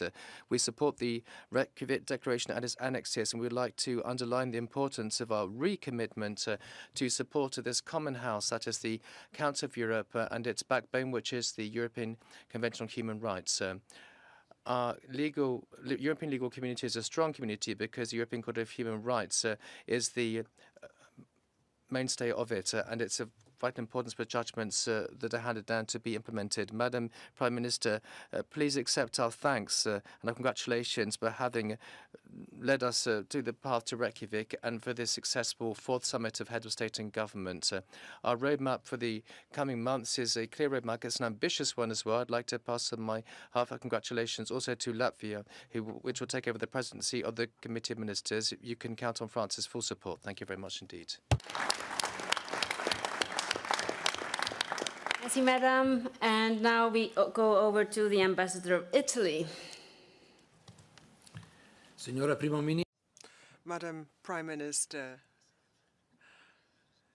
Secretary General, Your Excellencies, on behalf of the President of the Council of Ministers of the Italian Republic, Giorgia Meloni, who unfortunately was not able to stay any longer here in Reykjavik, I should like to warmly thank the Icelandic government for the warm hospitality we have received and the determination it has shown in making a reality of a fourth summit of heads of state and government, one to whose success we can attest here today. Italy sets great store by the Council of Europe. It fully shares its principles and values, and it's keen that it be able to continue sustainably and effectively to play a pivotal role in safeguarding human rights and in promoting democracy and the rule of law. In these historic times, marked by the aggression of the Russian Federation against Ukraine, we will continue to show all our support and solidarity. Italy has stood shoulder to shoulder with Ukraine from the outset, politically and with military, economic and humanitarian assistance on a large scale. That continues. This Council of Europe summit is one in which member states have shown their shared determination to continue to respond and to show resilience. The setting up of the register, which Italy subscribed to immediately, is a first tangible instrument to support Ukraine. The crimes that have been committed against Ukraine must not go unpunished, and the declaration on the Ukrainian children who have been transferred by force touches on an issue that can leave none of us indifferent. There are many commitments in the Reykjavik Declaration as annexes. We believe that this summit is a point of departure, not one of arrival, to build a future in which we cannot see a repeat of Russia's aggression against Ukraine. Everybody will need to commit to that. Italy will not be found wanting, as we confirmed yesterday at the highest political level. Thank you very much. Grazie mille. And now we go over to the Ambassador of Lithuania. Please. Thank you very much, Madam President, Excellencies. Allow me to thank Iceland for the hospitality and outstanding presidency of the Committee of Ministers. I also wish great success to the incoming Latvian presidency. Lithuania welcomes this summit's strong focus on supporting Ukraine and ensuring Russia's accountability for war crimes. Lithuania welcomes the agreement on the register of damage caused by the aggression of Russia against Ukraine and joins it as a co-founder. My president signed the declaration yesterday. Lithuania also supports the launch of a special international tribunal for the crime of aggression. The situation of Ukrainian children, especially those forcefully deported to Russia, turned into Russian citizens and illegally adopted, deserves our particular attention. We must ensure their repatriation and accountability of perpetrators. We welcome ICC arrest warrants for Putin and Lvova Belova. Lithuania provides asylum for 70,000 Ukrainian war refugees. Lithuania also attaches particular importance to the functioning of civil society of Russia and Belarus, and has provided asylum to numerous members of democratic opposition, NGOs, and media persecuted in these countries. We admire democratic activists, human rights defenders like Svetlana Tsikhanovska, present with us today, and others for their courage in stepping up for the democratic values. Protection of democratic values as well as rights enshrined in the European Convention of Human Rights is an ongoing process. We acknowledge the crucial role of the European Court of Human Rights and the importance of the execution of its final judgments. To address the challenges, we must keep our organization fit for purpose. Since Russia has been expelled from the Council of Europe, it is utterly inappropriate for Russian citizens to continue working as staff members in the Secretariat for any reason. We support the removal without delay, all of them from all units of our organization. I thank you. Thank you so much. And now over to Norway and to the Ambassador of Norway. Thank you, Madam Chair. Excellencies, ladies and gentlemen. Council of Europe summits do not happen often. They only take place at important turning points in our history. The reason for gathering now is that war is raging on our continent. Russia is waging a full-scale war against Ukraine, but this is not just an attack on Ukraine. It is an attack by the Russian autocracy against our European democracies and our values. We will stand with Ukraine for as long as it takes, and we will hold the Russian leadership to account for the crimes that they have committed, because making sure that Russia does not win this war is key to the security of all European nations. And without common resolve and unity around our values, we shall prevail. Our European democracies were not built in one day. We constantly need to adapt and reinvent our democracies to stand up to the challenges we face and new issues as they arise. We welcome the Reykjavik Principles for Democracy that we adopt here today. It is self-evident that these 10 guiding principles should be implemented by us all. We believe that they can serve as inspiration for countries outside Europe as well. Now, we hear questions about democracy in our member states and whether it delivers for the people. Let me be clear. Democracy does deliver for the people. Our great European nations have proven this time and again since the Second World War, that democratic societies where the rule of law is upheld and where governments protect the human rights of their people, such societies are best equipped to provide peace and prosperity for their citizens. We also welcome the appendix on the convention system. We cannot hide that there are unresolved challenges in implementation of commitments and court judgments in some of our member states. We all need to step up action to improve, no matter how difficult it may seem politically at home. Having political prisoners is, of course, not possible in the 21st century. The Council of Europe has assisted us in upholding our values and in achieving better societies each and every day for the past 74 years. We will continue our steadfast support for the organization, and we look forward to celebrating the 75th anniversary of the Council of Europe next year. I thank you.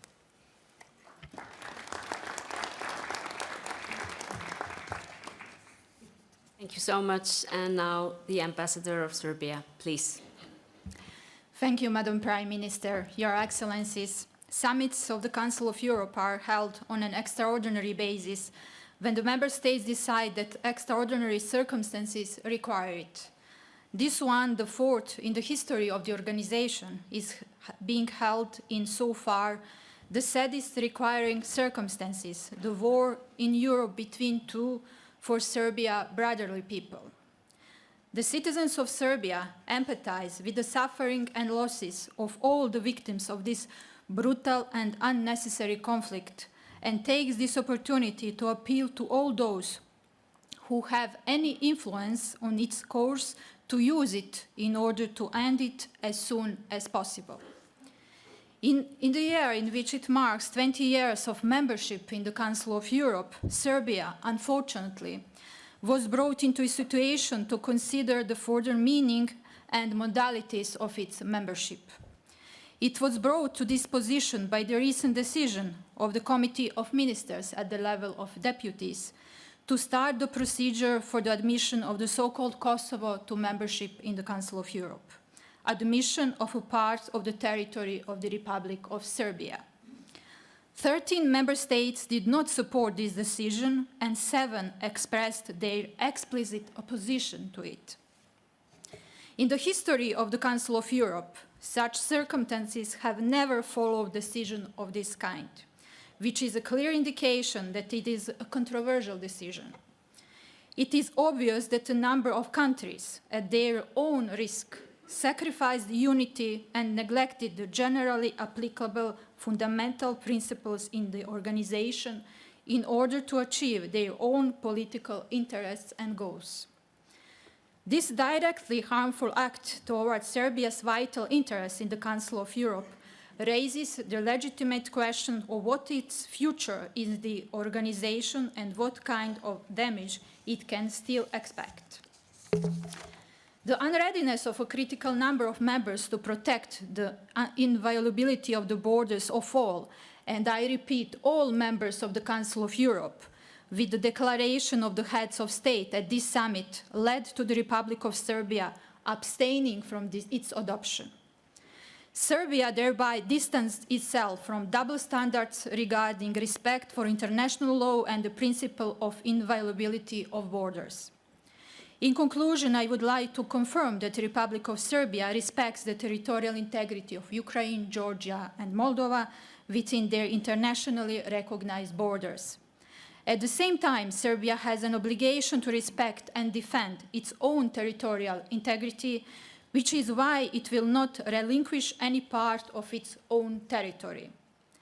And it is up to the member states to decide whether in the future they will rely on the unity of the organization for their convenience only and selectively interpret the fundamental values, or whether we will realize that precedents and deviations from respect for principles lead to uncontrolled international developments, which unfortunately we are witnessing today. Thank you.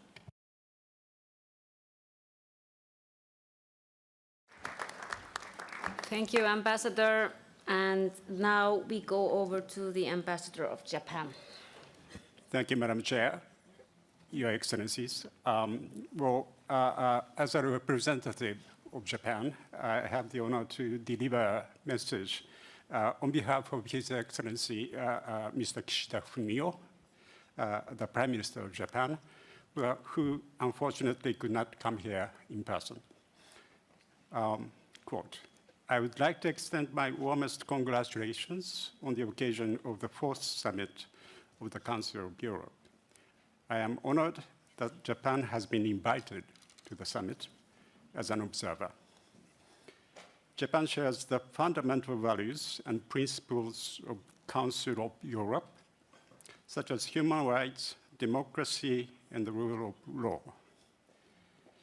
And as the only country in Asia with observer status, we have deepened our cooperation with the Council of Europe.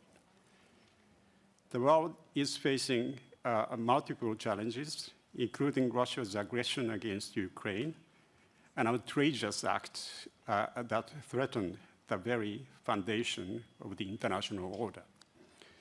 With the international community at an inflection point, the Council of Europe has an important role in setting rules for the international community.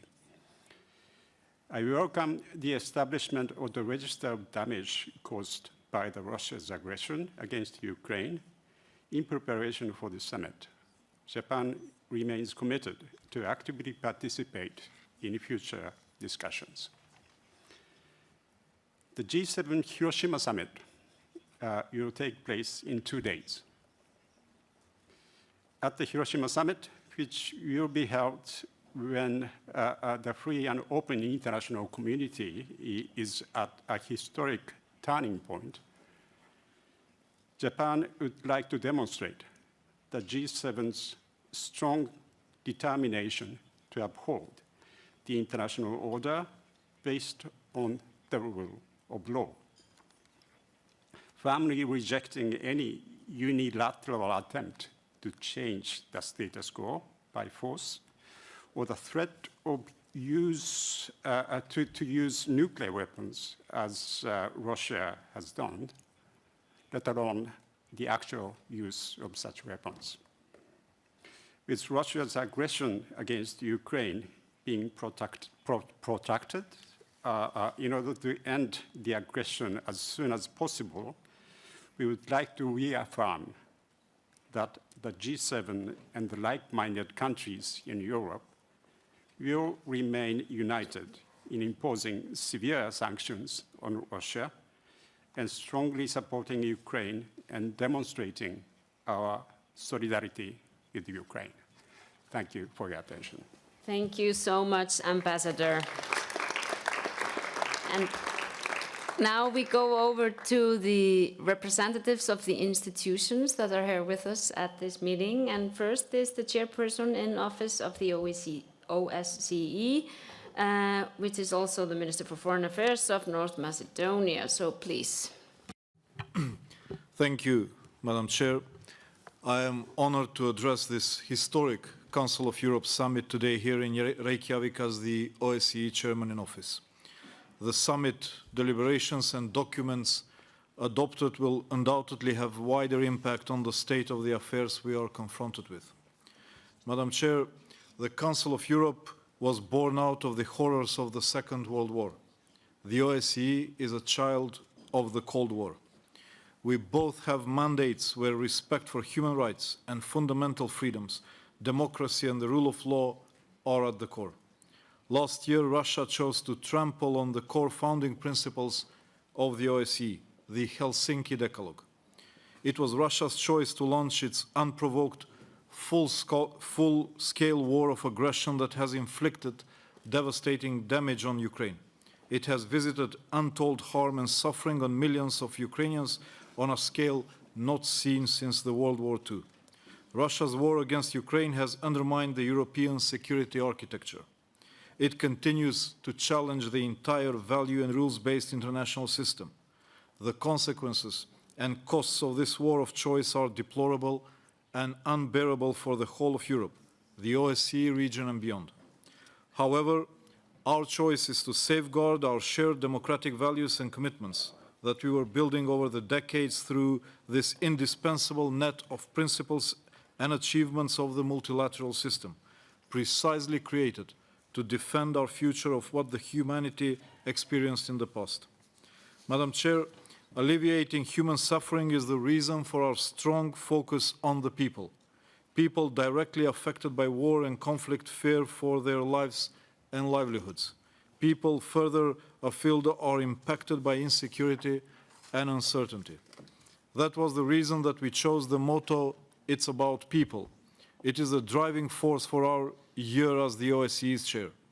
And I'm convinced that the OSCE has a lot to offer to all regions within the OSCE space. We will therefore continue to spare no efforts in supporting a functional and flexible OSCE, offering a versatile toolbox to help restore peace and security, prevent conflict and promote cooperation across the OSCE region. Promoting human security through support for sustainable economic growth and environmental cooperation, and upholding human rights and promoting tolerance and non-discrimination as prerequisites for comprehensive security. We are also working on empowering OSCE field missions and support overall field presence in coordination also with the Council of Europe partners on the ground. Excellencies. Thank you so much. Yeah. The time is really up. Thank you. Thank you so much. Okay, thank you so much. And I will pass the floor to the Secretary General of the OSCE. Madam Chair, it's a privilege for me to attend this very important summit. The OSCE and the Council of Europe have built a very strong partnership based on a common commitment to the principles that form the foundation on which secure, sustainable societies are built.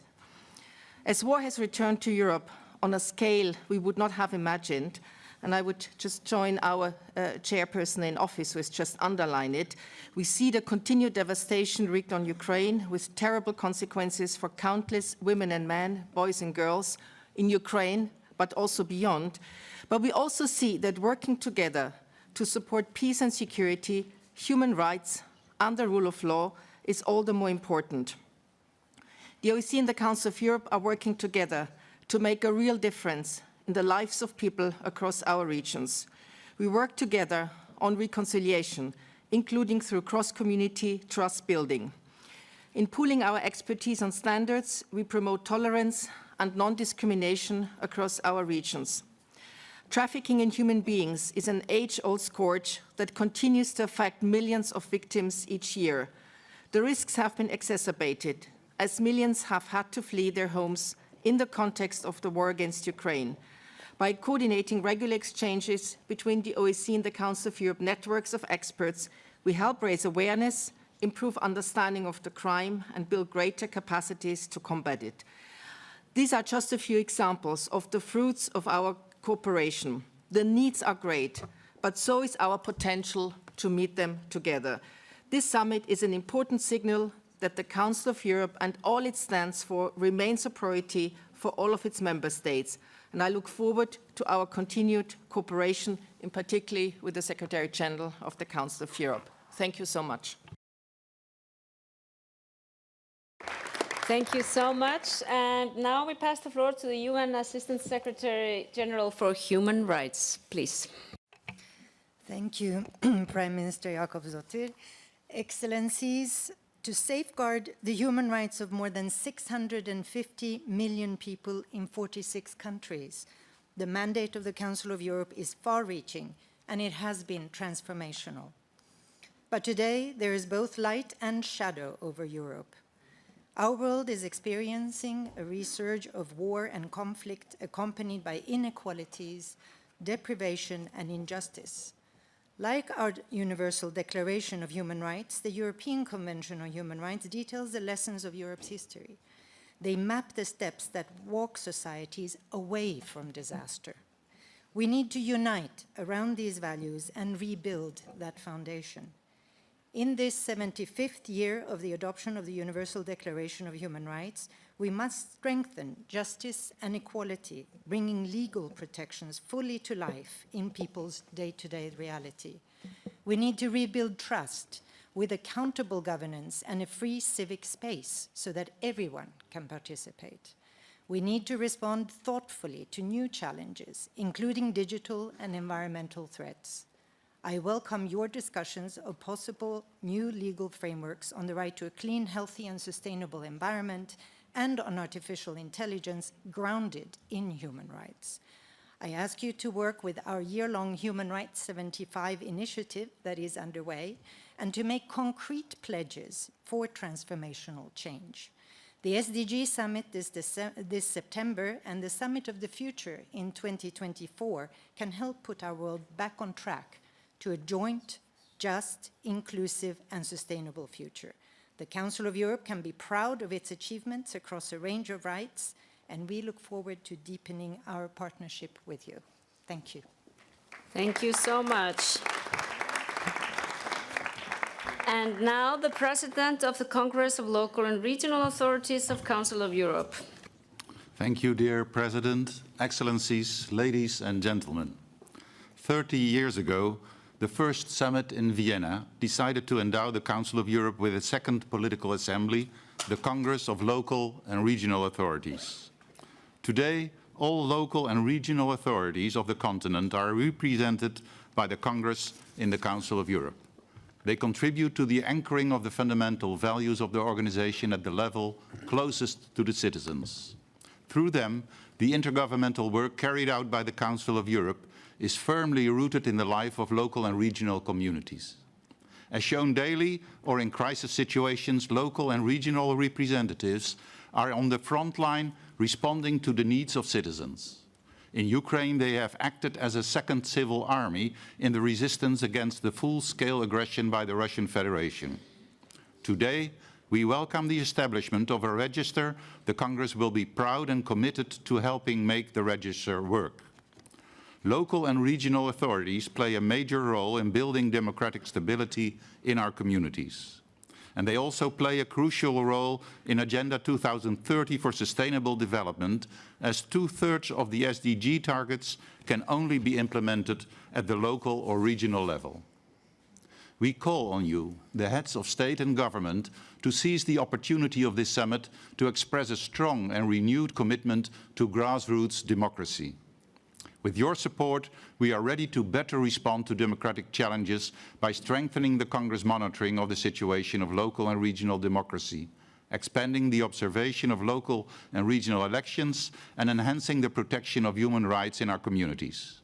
Dear Excellencies, the Congress will actively implement the decisions of this summit within the realm of its competences. We will contribute to the democratic security of this continent and its citizens. Thank you. Thank you so much. And now we go over to the President of the European Court of Human Rights. Thank you, Chair. Your Excellencies, on behalf of the European Court of Human Rights, I'd like to thank you and your delegations for the tremendous work undertaken on the road to Reykjavik. Today, you reaffirm your commitment to the European Court of Human Rights and to the Convention as the ultimate guarantors of human rights across our continent. For some of you, the beating heart, for others, the backbone. The Convention system provides for shared responsibility. It goes without saying that the primary responsibility for ensuring compliance with international legal obligations to which your states have sovereignly committed is borne by your domestic, democratic and judicial systems. You also recommit today to the binding nature of our judgments and decisions, to their timely execution, and to ensuring the efficient functioning of the court through the provision of sufficient and sustainable resources. At no time in the history of the Council of Europe have your resolve and these commitments been more important. Firstly, in the exercise of its residual competence in relation to the Russian Federation, the court is ensuring that a former contracting party cannot evade retroactively its international legal obligations under the Convention. Individual and interstate conflicts cases are being dealt with as a matter of priority in the only international court currently seized and at the merits stage. Secondly, for over 60 years, the European Court, your court, has dealt with well over 1 million applications and handed down almost 26,000 judgments. Those judgments have saved lives, transformed thousands of others, and contributed to the bettering of our societies. Indeed, it is through the judgments and decisions of the European Court that the values underpinning the Council of Europe and the democratic principles to which you subscribe today find concrete expression. There is no doubt that the Convention has proved an essential bulwark in times of conflict. But its value lies, too, in its equal application at all times to all states, old democracies and new, in defence of our common European values. Rule of law backsliding, attacks on judicial independence, gender violence and inequality, the erosion of effective political democracy, pluralism and tolerance are not ills befalling other states. They are ills which the Convention is being used to tackle across all Council of Europe states, your states, whether before domestic courts or the Strasbourg Court. Thank you. Respect for human rights is a legal obligation, but their defence and the defence of those charged with ensuring the law is respected are also acts of politics and diplomacy, acts which require political ambition and courage. I thank you and Iceland and her enchanting people. Thank you, thank you. Then we go to the Council of Europe Commissioner for Human Rights. Thank you, Chair, Secretary General, Presidents, Ministers, Excellencies. Russia's war in Ukraine is the negation of all the values for which our organization stands. It is also a tragic epilogue to years of total disregard for agreed human rights standards and also a cautionary tale of what can happen when a state completely disregards international law and order and the common rules established to guarantee international peace. The pursuit of justice and accountability for those responsible for the terrible human suffering and destruction caused by the war should remain a priority for our organization. In March, I carried out my second visit to Ukraine since Russia's full-scale invasion of the country. The visit focused mainly on the issue that most of you mentioned, human rights of children who have been separated from their families or legal guardians and transferred to Russia or temporarily occupied territories of Ukraine. In the observations I issued after my visit, I called for an unimpeded access to be given to records and information about all affected Ukrainian children, and we will continue to work on this.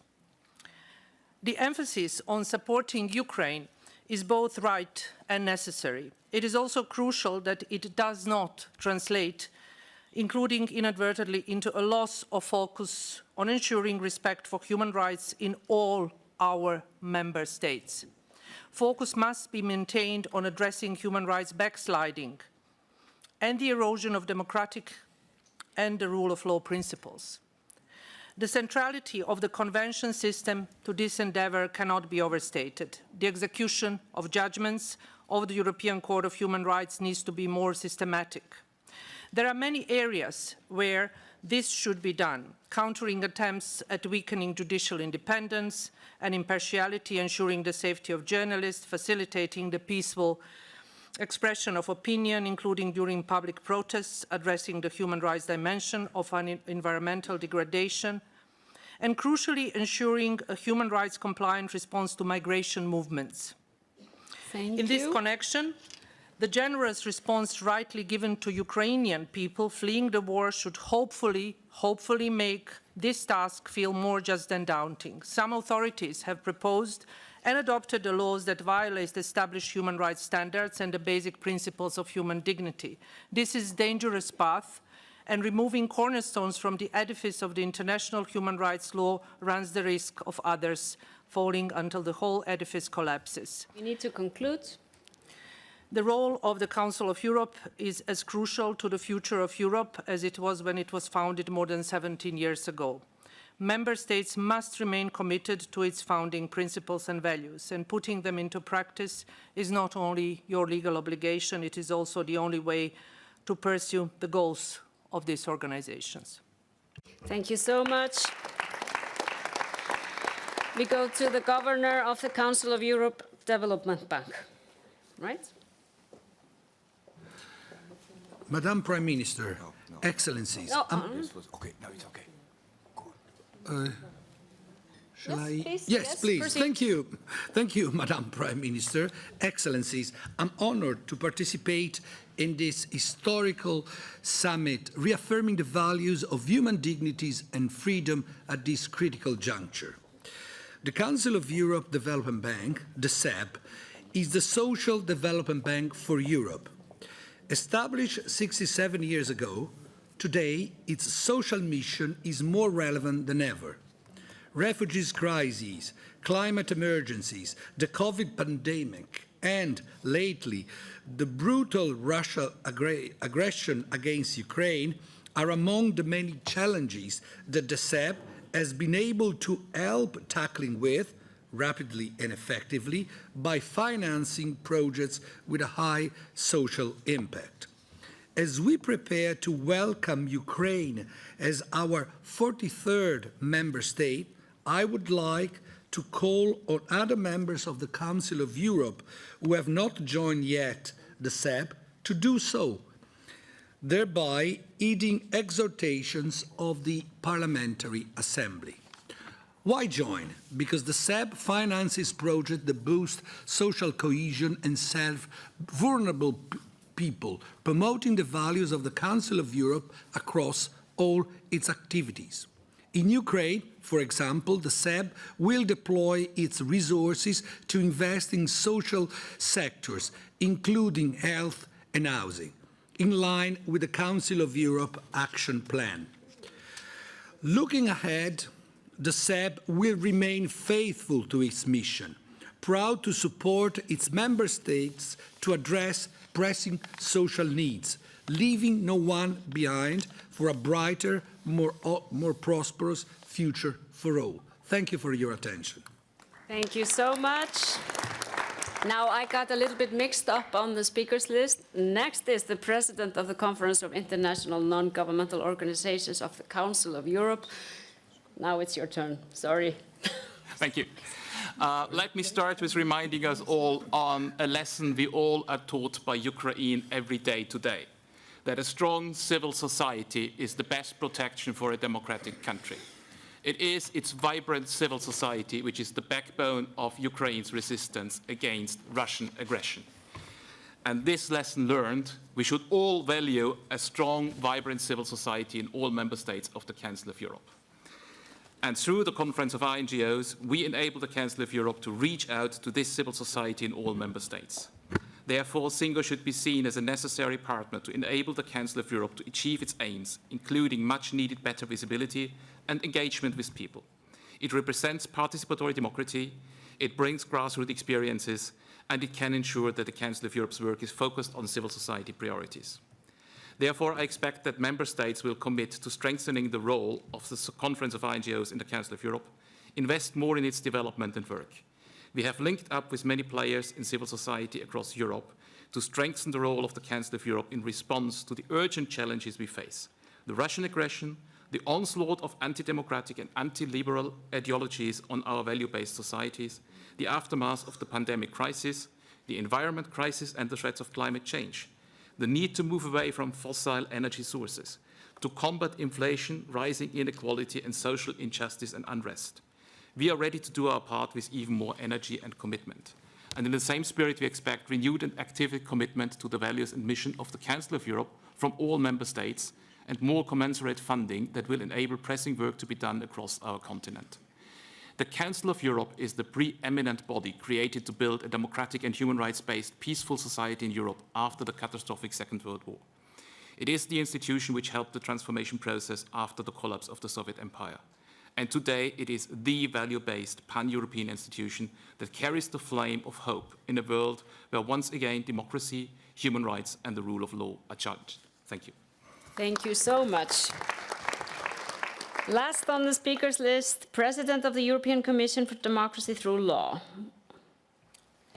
Madam Prime Minister, Excellencies, the Venice Commission, since its creation, has worked to defend and promote democracy, human rights and the rule of law. It's contributing to drawing up, developing and respecting Council of Europe standards which give concrete substance to these principles and promoting a common constitutional heritage in Europe and beyond Europe. The aggression against Ukraine, of course, represents the denial of this heritage. Over the past few years, though, the Venice Commission has seen how democratic accomplishments, when there are crises such as economic, health or security crises, have been undermined. This is also the case when it comes to the independence of the judiciary, which is a key indicator for the rule of law. It's also the same for the freedom of expression. Human rights advances are being challenged, among others, the principle of non-discrimination. We're also today facing new challenges which are changing our environment, be this the climate emergency or the use of artificial intelligence. The Venice Commission, an independent and impartial advisory body with the 61 countries that are members of it, always tries to be reactive and to find, through an inclusive and constructive dialogue, a way of reconciling serious Council of Europe standards with specificities in domestic legal orders, with a view to ensuring in a given context the viability of solutions put forward by constitutions or laws at issue. However, neither the diversity of legal traditions nor crises should or can impede the implementation of standards and compliance with international obligations, in particular those related to the European Convention on Human Rights. To carry out its missions, the Venice Commission requires the support and trust of states, because no legal solution can be successful without political will. And this summit is testimony to the individual and collective commitment of all to serve values underpinning the Venice Commission and to support the common legal area of which the Venice Commission is part. Thank you very much indeed for your attention. Merci. Merci beaucoup. I am sorry for the strict time management, but we are finishing nearly on time. and thank you all for being so wonderful in actually respecting the time limits. That is not a given, so thank you so much. A few and very short final remarks, because we are approaching the end of the summit, and at the Reykjavik summit we set out to do two things: to strengthen our support for Ukraine in its defensive struggle against Russia's aggression, as well as to take concrete steps to address accountability for war crimes, and to recommit to the fundamental principles of the Council while also seeking to motivate it for future challenges. And given the diverse makeup of the Council's member states, it does not come as a surprise that it can be quite hard to agree on a common conclusion with respect to complex and complicated issues. By being true to our values and principles, our diversity can be a source of strength. And such a commitment is also a testimony to a common will to fulfill the Council's original goals and to maintain its political relevance in dangerous times. So, dear friends, even though we don't all agree on everything, I want to thank you for your dedication over the past 2 days. We will not be judged by our words, but by our actions, and we can be proud of the outcome document, but of course our work continues. And now it is time to transfer the presidency of the Committee of Ministers from Iceland to Latvia. So before concluding the summit, I will hand over the chair to my colleague, the Minister of Foreign Affairs for Iceland, Þórdís Kolbrún Reykfjörð Gylfadóttir. Please, Þórdís.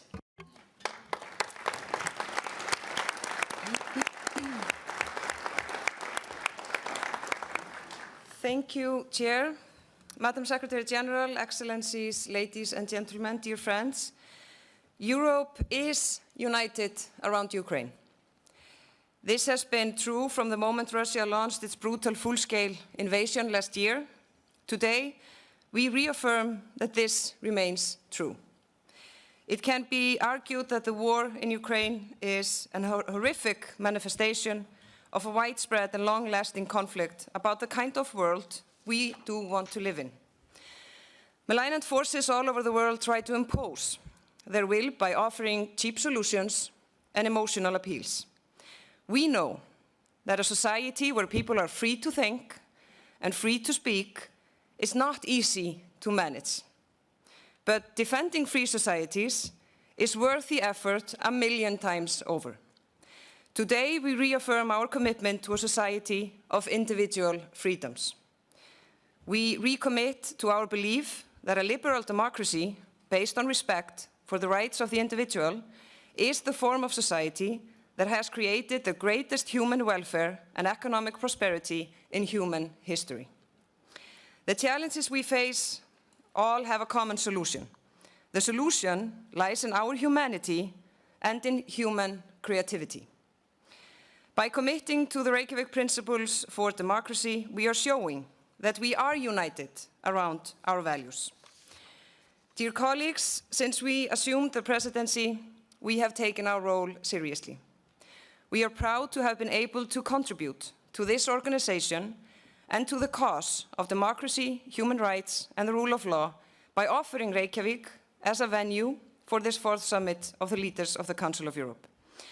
When this idea was first floated in Torino, 1 year ago, almost to the day, I said, if we are entrusted with the responsibility of hosting a summit, we will perform it with humility for the task and pride in our opportunity to be of service.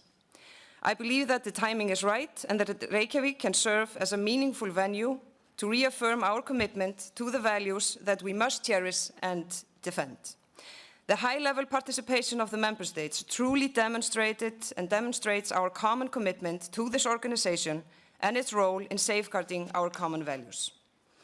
More than 40 countries have already joined the Register of Damage that will be set up as a part of the process of ensuring accountability for Ukraine. Most believed the process for establishing such an agreement would take years. It has taken less than 6 months. This shows what can be done when political will and determination are united for an important cause. This shows what we can do together. So I would like to thank all of you for attending, and I would like to use this opportunity to extend my thanks to all of those who have contributed to the summit in so many ways. I also wish to thank my permanent representative and team in Strasbourg and the Secretariat for our cooperation throughout the presidency. My heart is truly and honestly full of gratitude to so many people who have made this summit a reality. I would like to offer the Latvian presidency and my very good friend Edgar's the assurance of our support in the important work ahead in implementing the decisions made here today. These are times of turbulence and uncertainty.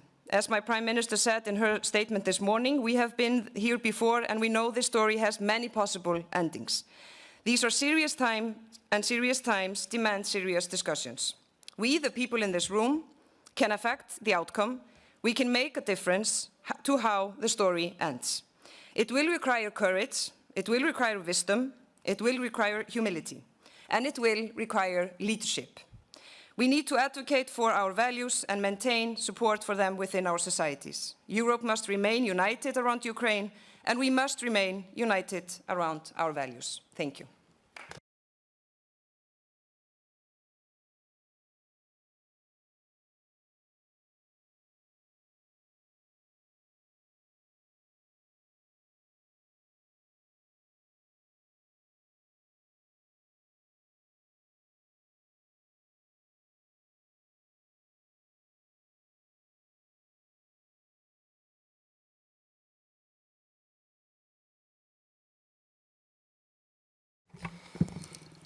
Excellencies, dear colleagues, this is definitely the last speech of this summit. First of all, only if I'm going to provoke any debate.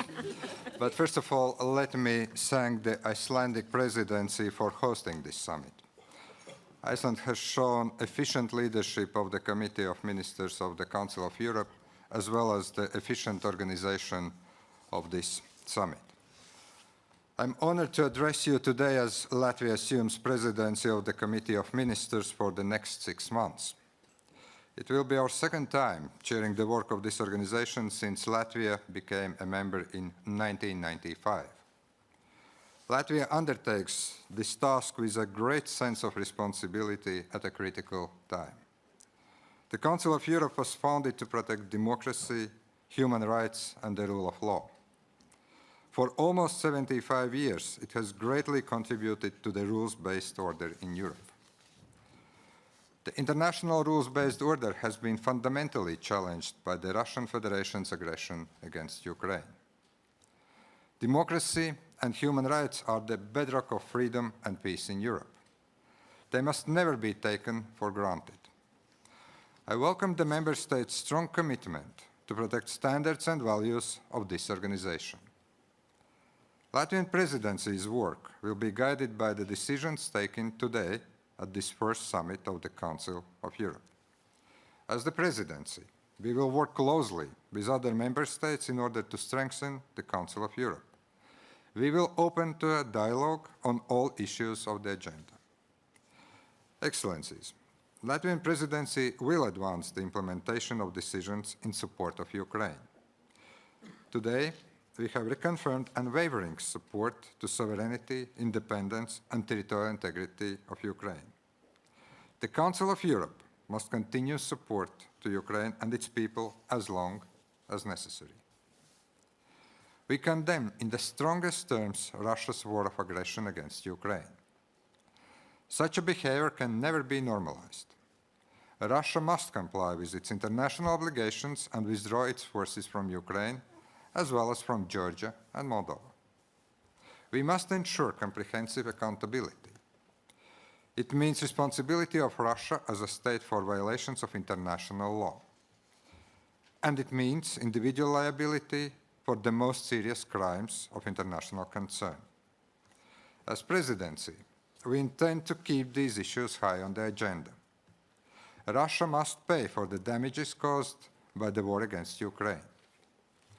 I welcome the first practical step towards future international compensation mechanism, the establishment of the Register of Damage. Latvia is among its founding members. As the presidency, we will advance its operational launch. An establishment of the Special Tribunal for the crime of the aggression is a vital further step. The crime of aggression is a leadership crime and the source of other crimes committed by the Russian armed forces against Ukraine and its people. This accountability gap must be closed. We retain our position for establishing an ad hoc international tribunal under the auspices of the United Nations. Latvia condemns the deportation of Ukrainian civilians to Russia or its temporarily occupied territories of Ukraine. The practice of the forcible transfer and unlawful adoptions of Ukrainian children is especially worrisome. I welcome today's decision to focus on the situation of the children of Ukraine. I call on member states of the Council of Europe to provide support to the action plan on resilience, recovery, and rebuilding of Ukraine. Latvia has just provided a financial contribution to this action plan. This organization must continue supporting the efforts of the Belarusian society to build a free and democratic Belarus. Excellencies, let me now turn to national priorities of our presidency. Firstly, strengthening democracy and the rule of law in Europe, including promotion of the execution of the European Court of Human Rights judgments. We will devote particular importance to the rule of law through an effective functioning of justice system. In September, Latvia will organize an informal conference of European justice ministers in support of resilience of Ukrainian judicial system at the time of war and post-war reconstruction. Latvian presidency will explore the role of national courts in the execution of rulings of the European Court of Human Rights. We will emphasize the need for a dialogue-based monitoring process over the execution of the judgments. It can be done by greater cooperation among states and with experts from the Council of Europe. The presidency will address the crucial role of education and youth promoting democracy and the rule of law at the Standing Conference of European Ministers of Education in September. Secondly, promotion of freedom of expression, safety of journalists, and digital agenda of the Council of Europe. Latvian presidency will join efforts with the Council of Europe to promote the protection of journalists and media professionals, including during conflicts and wartime. In October, we will welcome you in Riga at the International Conference on Freedom of Expression and Safety of Journalists. On this occasion, the new Council of Europe campaign on safety of journalists will be launched. The Latvian presidency is committed to contribute to the work of the Council of Europe in the area of artificial intelligence. We support the negotiations on the new Framework Convention. Thirdly, advancement of reforms of the Council of Europe. The current geopolitical situation provides an opportunity for changes of the Council of Europe as the organization. The summit has given us policy direction in this regard. Latvian presidency is committed to increase the transparency, visibility, and efficiency of the work of the Committee of Ministers. The civil society and youth must be involved in the policy discussion processes. The situation when citizens of Russia continue working in the Council of Europe structures is unacceptable. We will work and we will follow up on this issue at the Committee of Ministers and with the Secretary. In conclusion, I assure you of the Latvian presidency's commitment to human rights and equality. We will promote and protect the values and standards of these organizations. Thank you very much.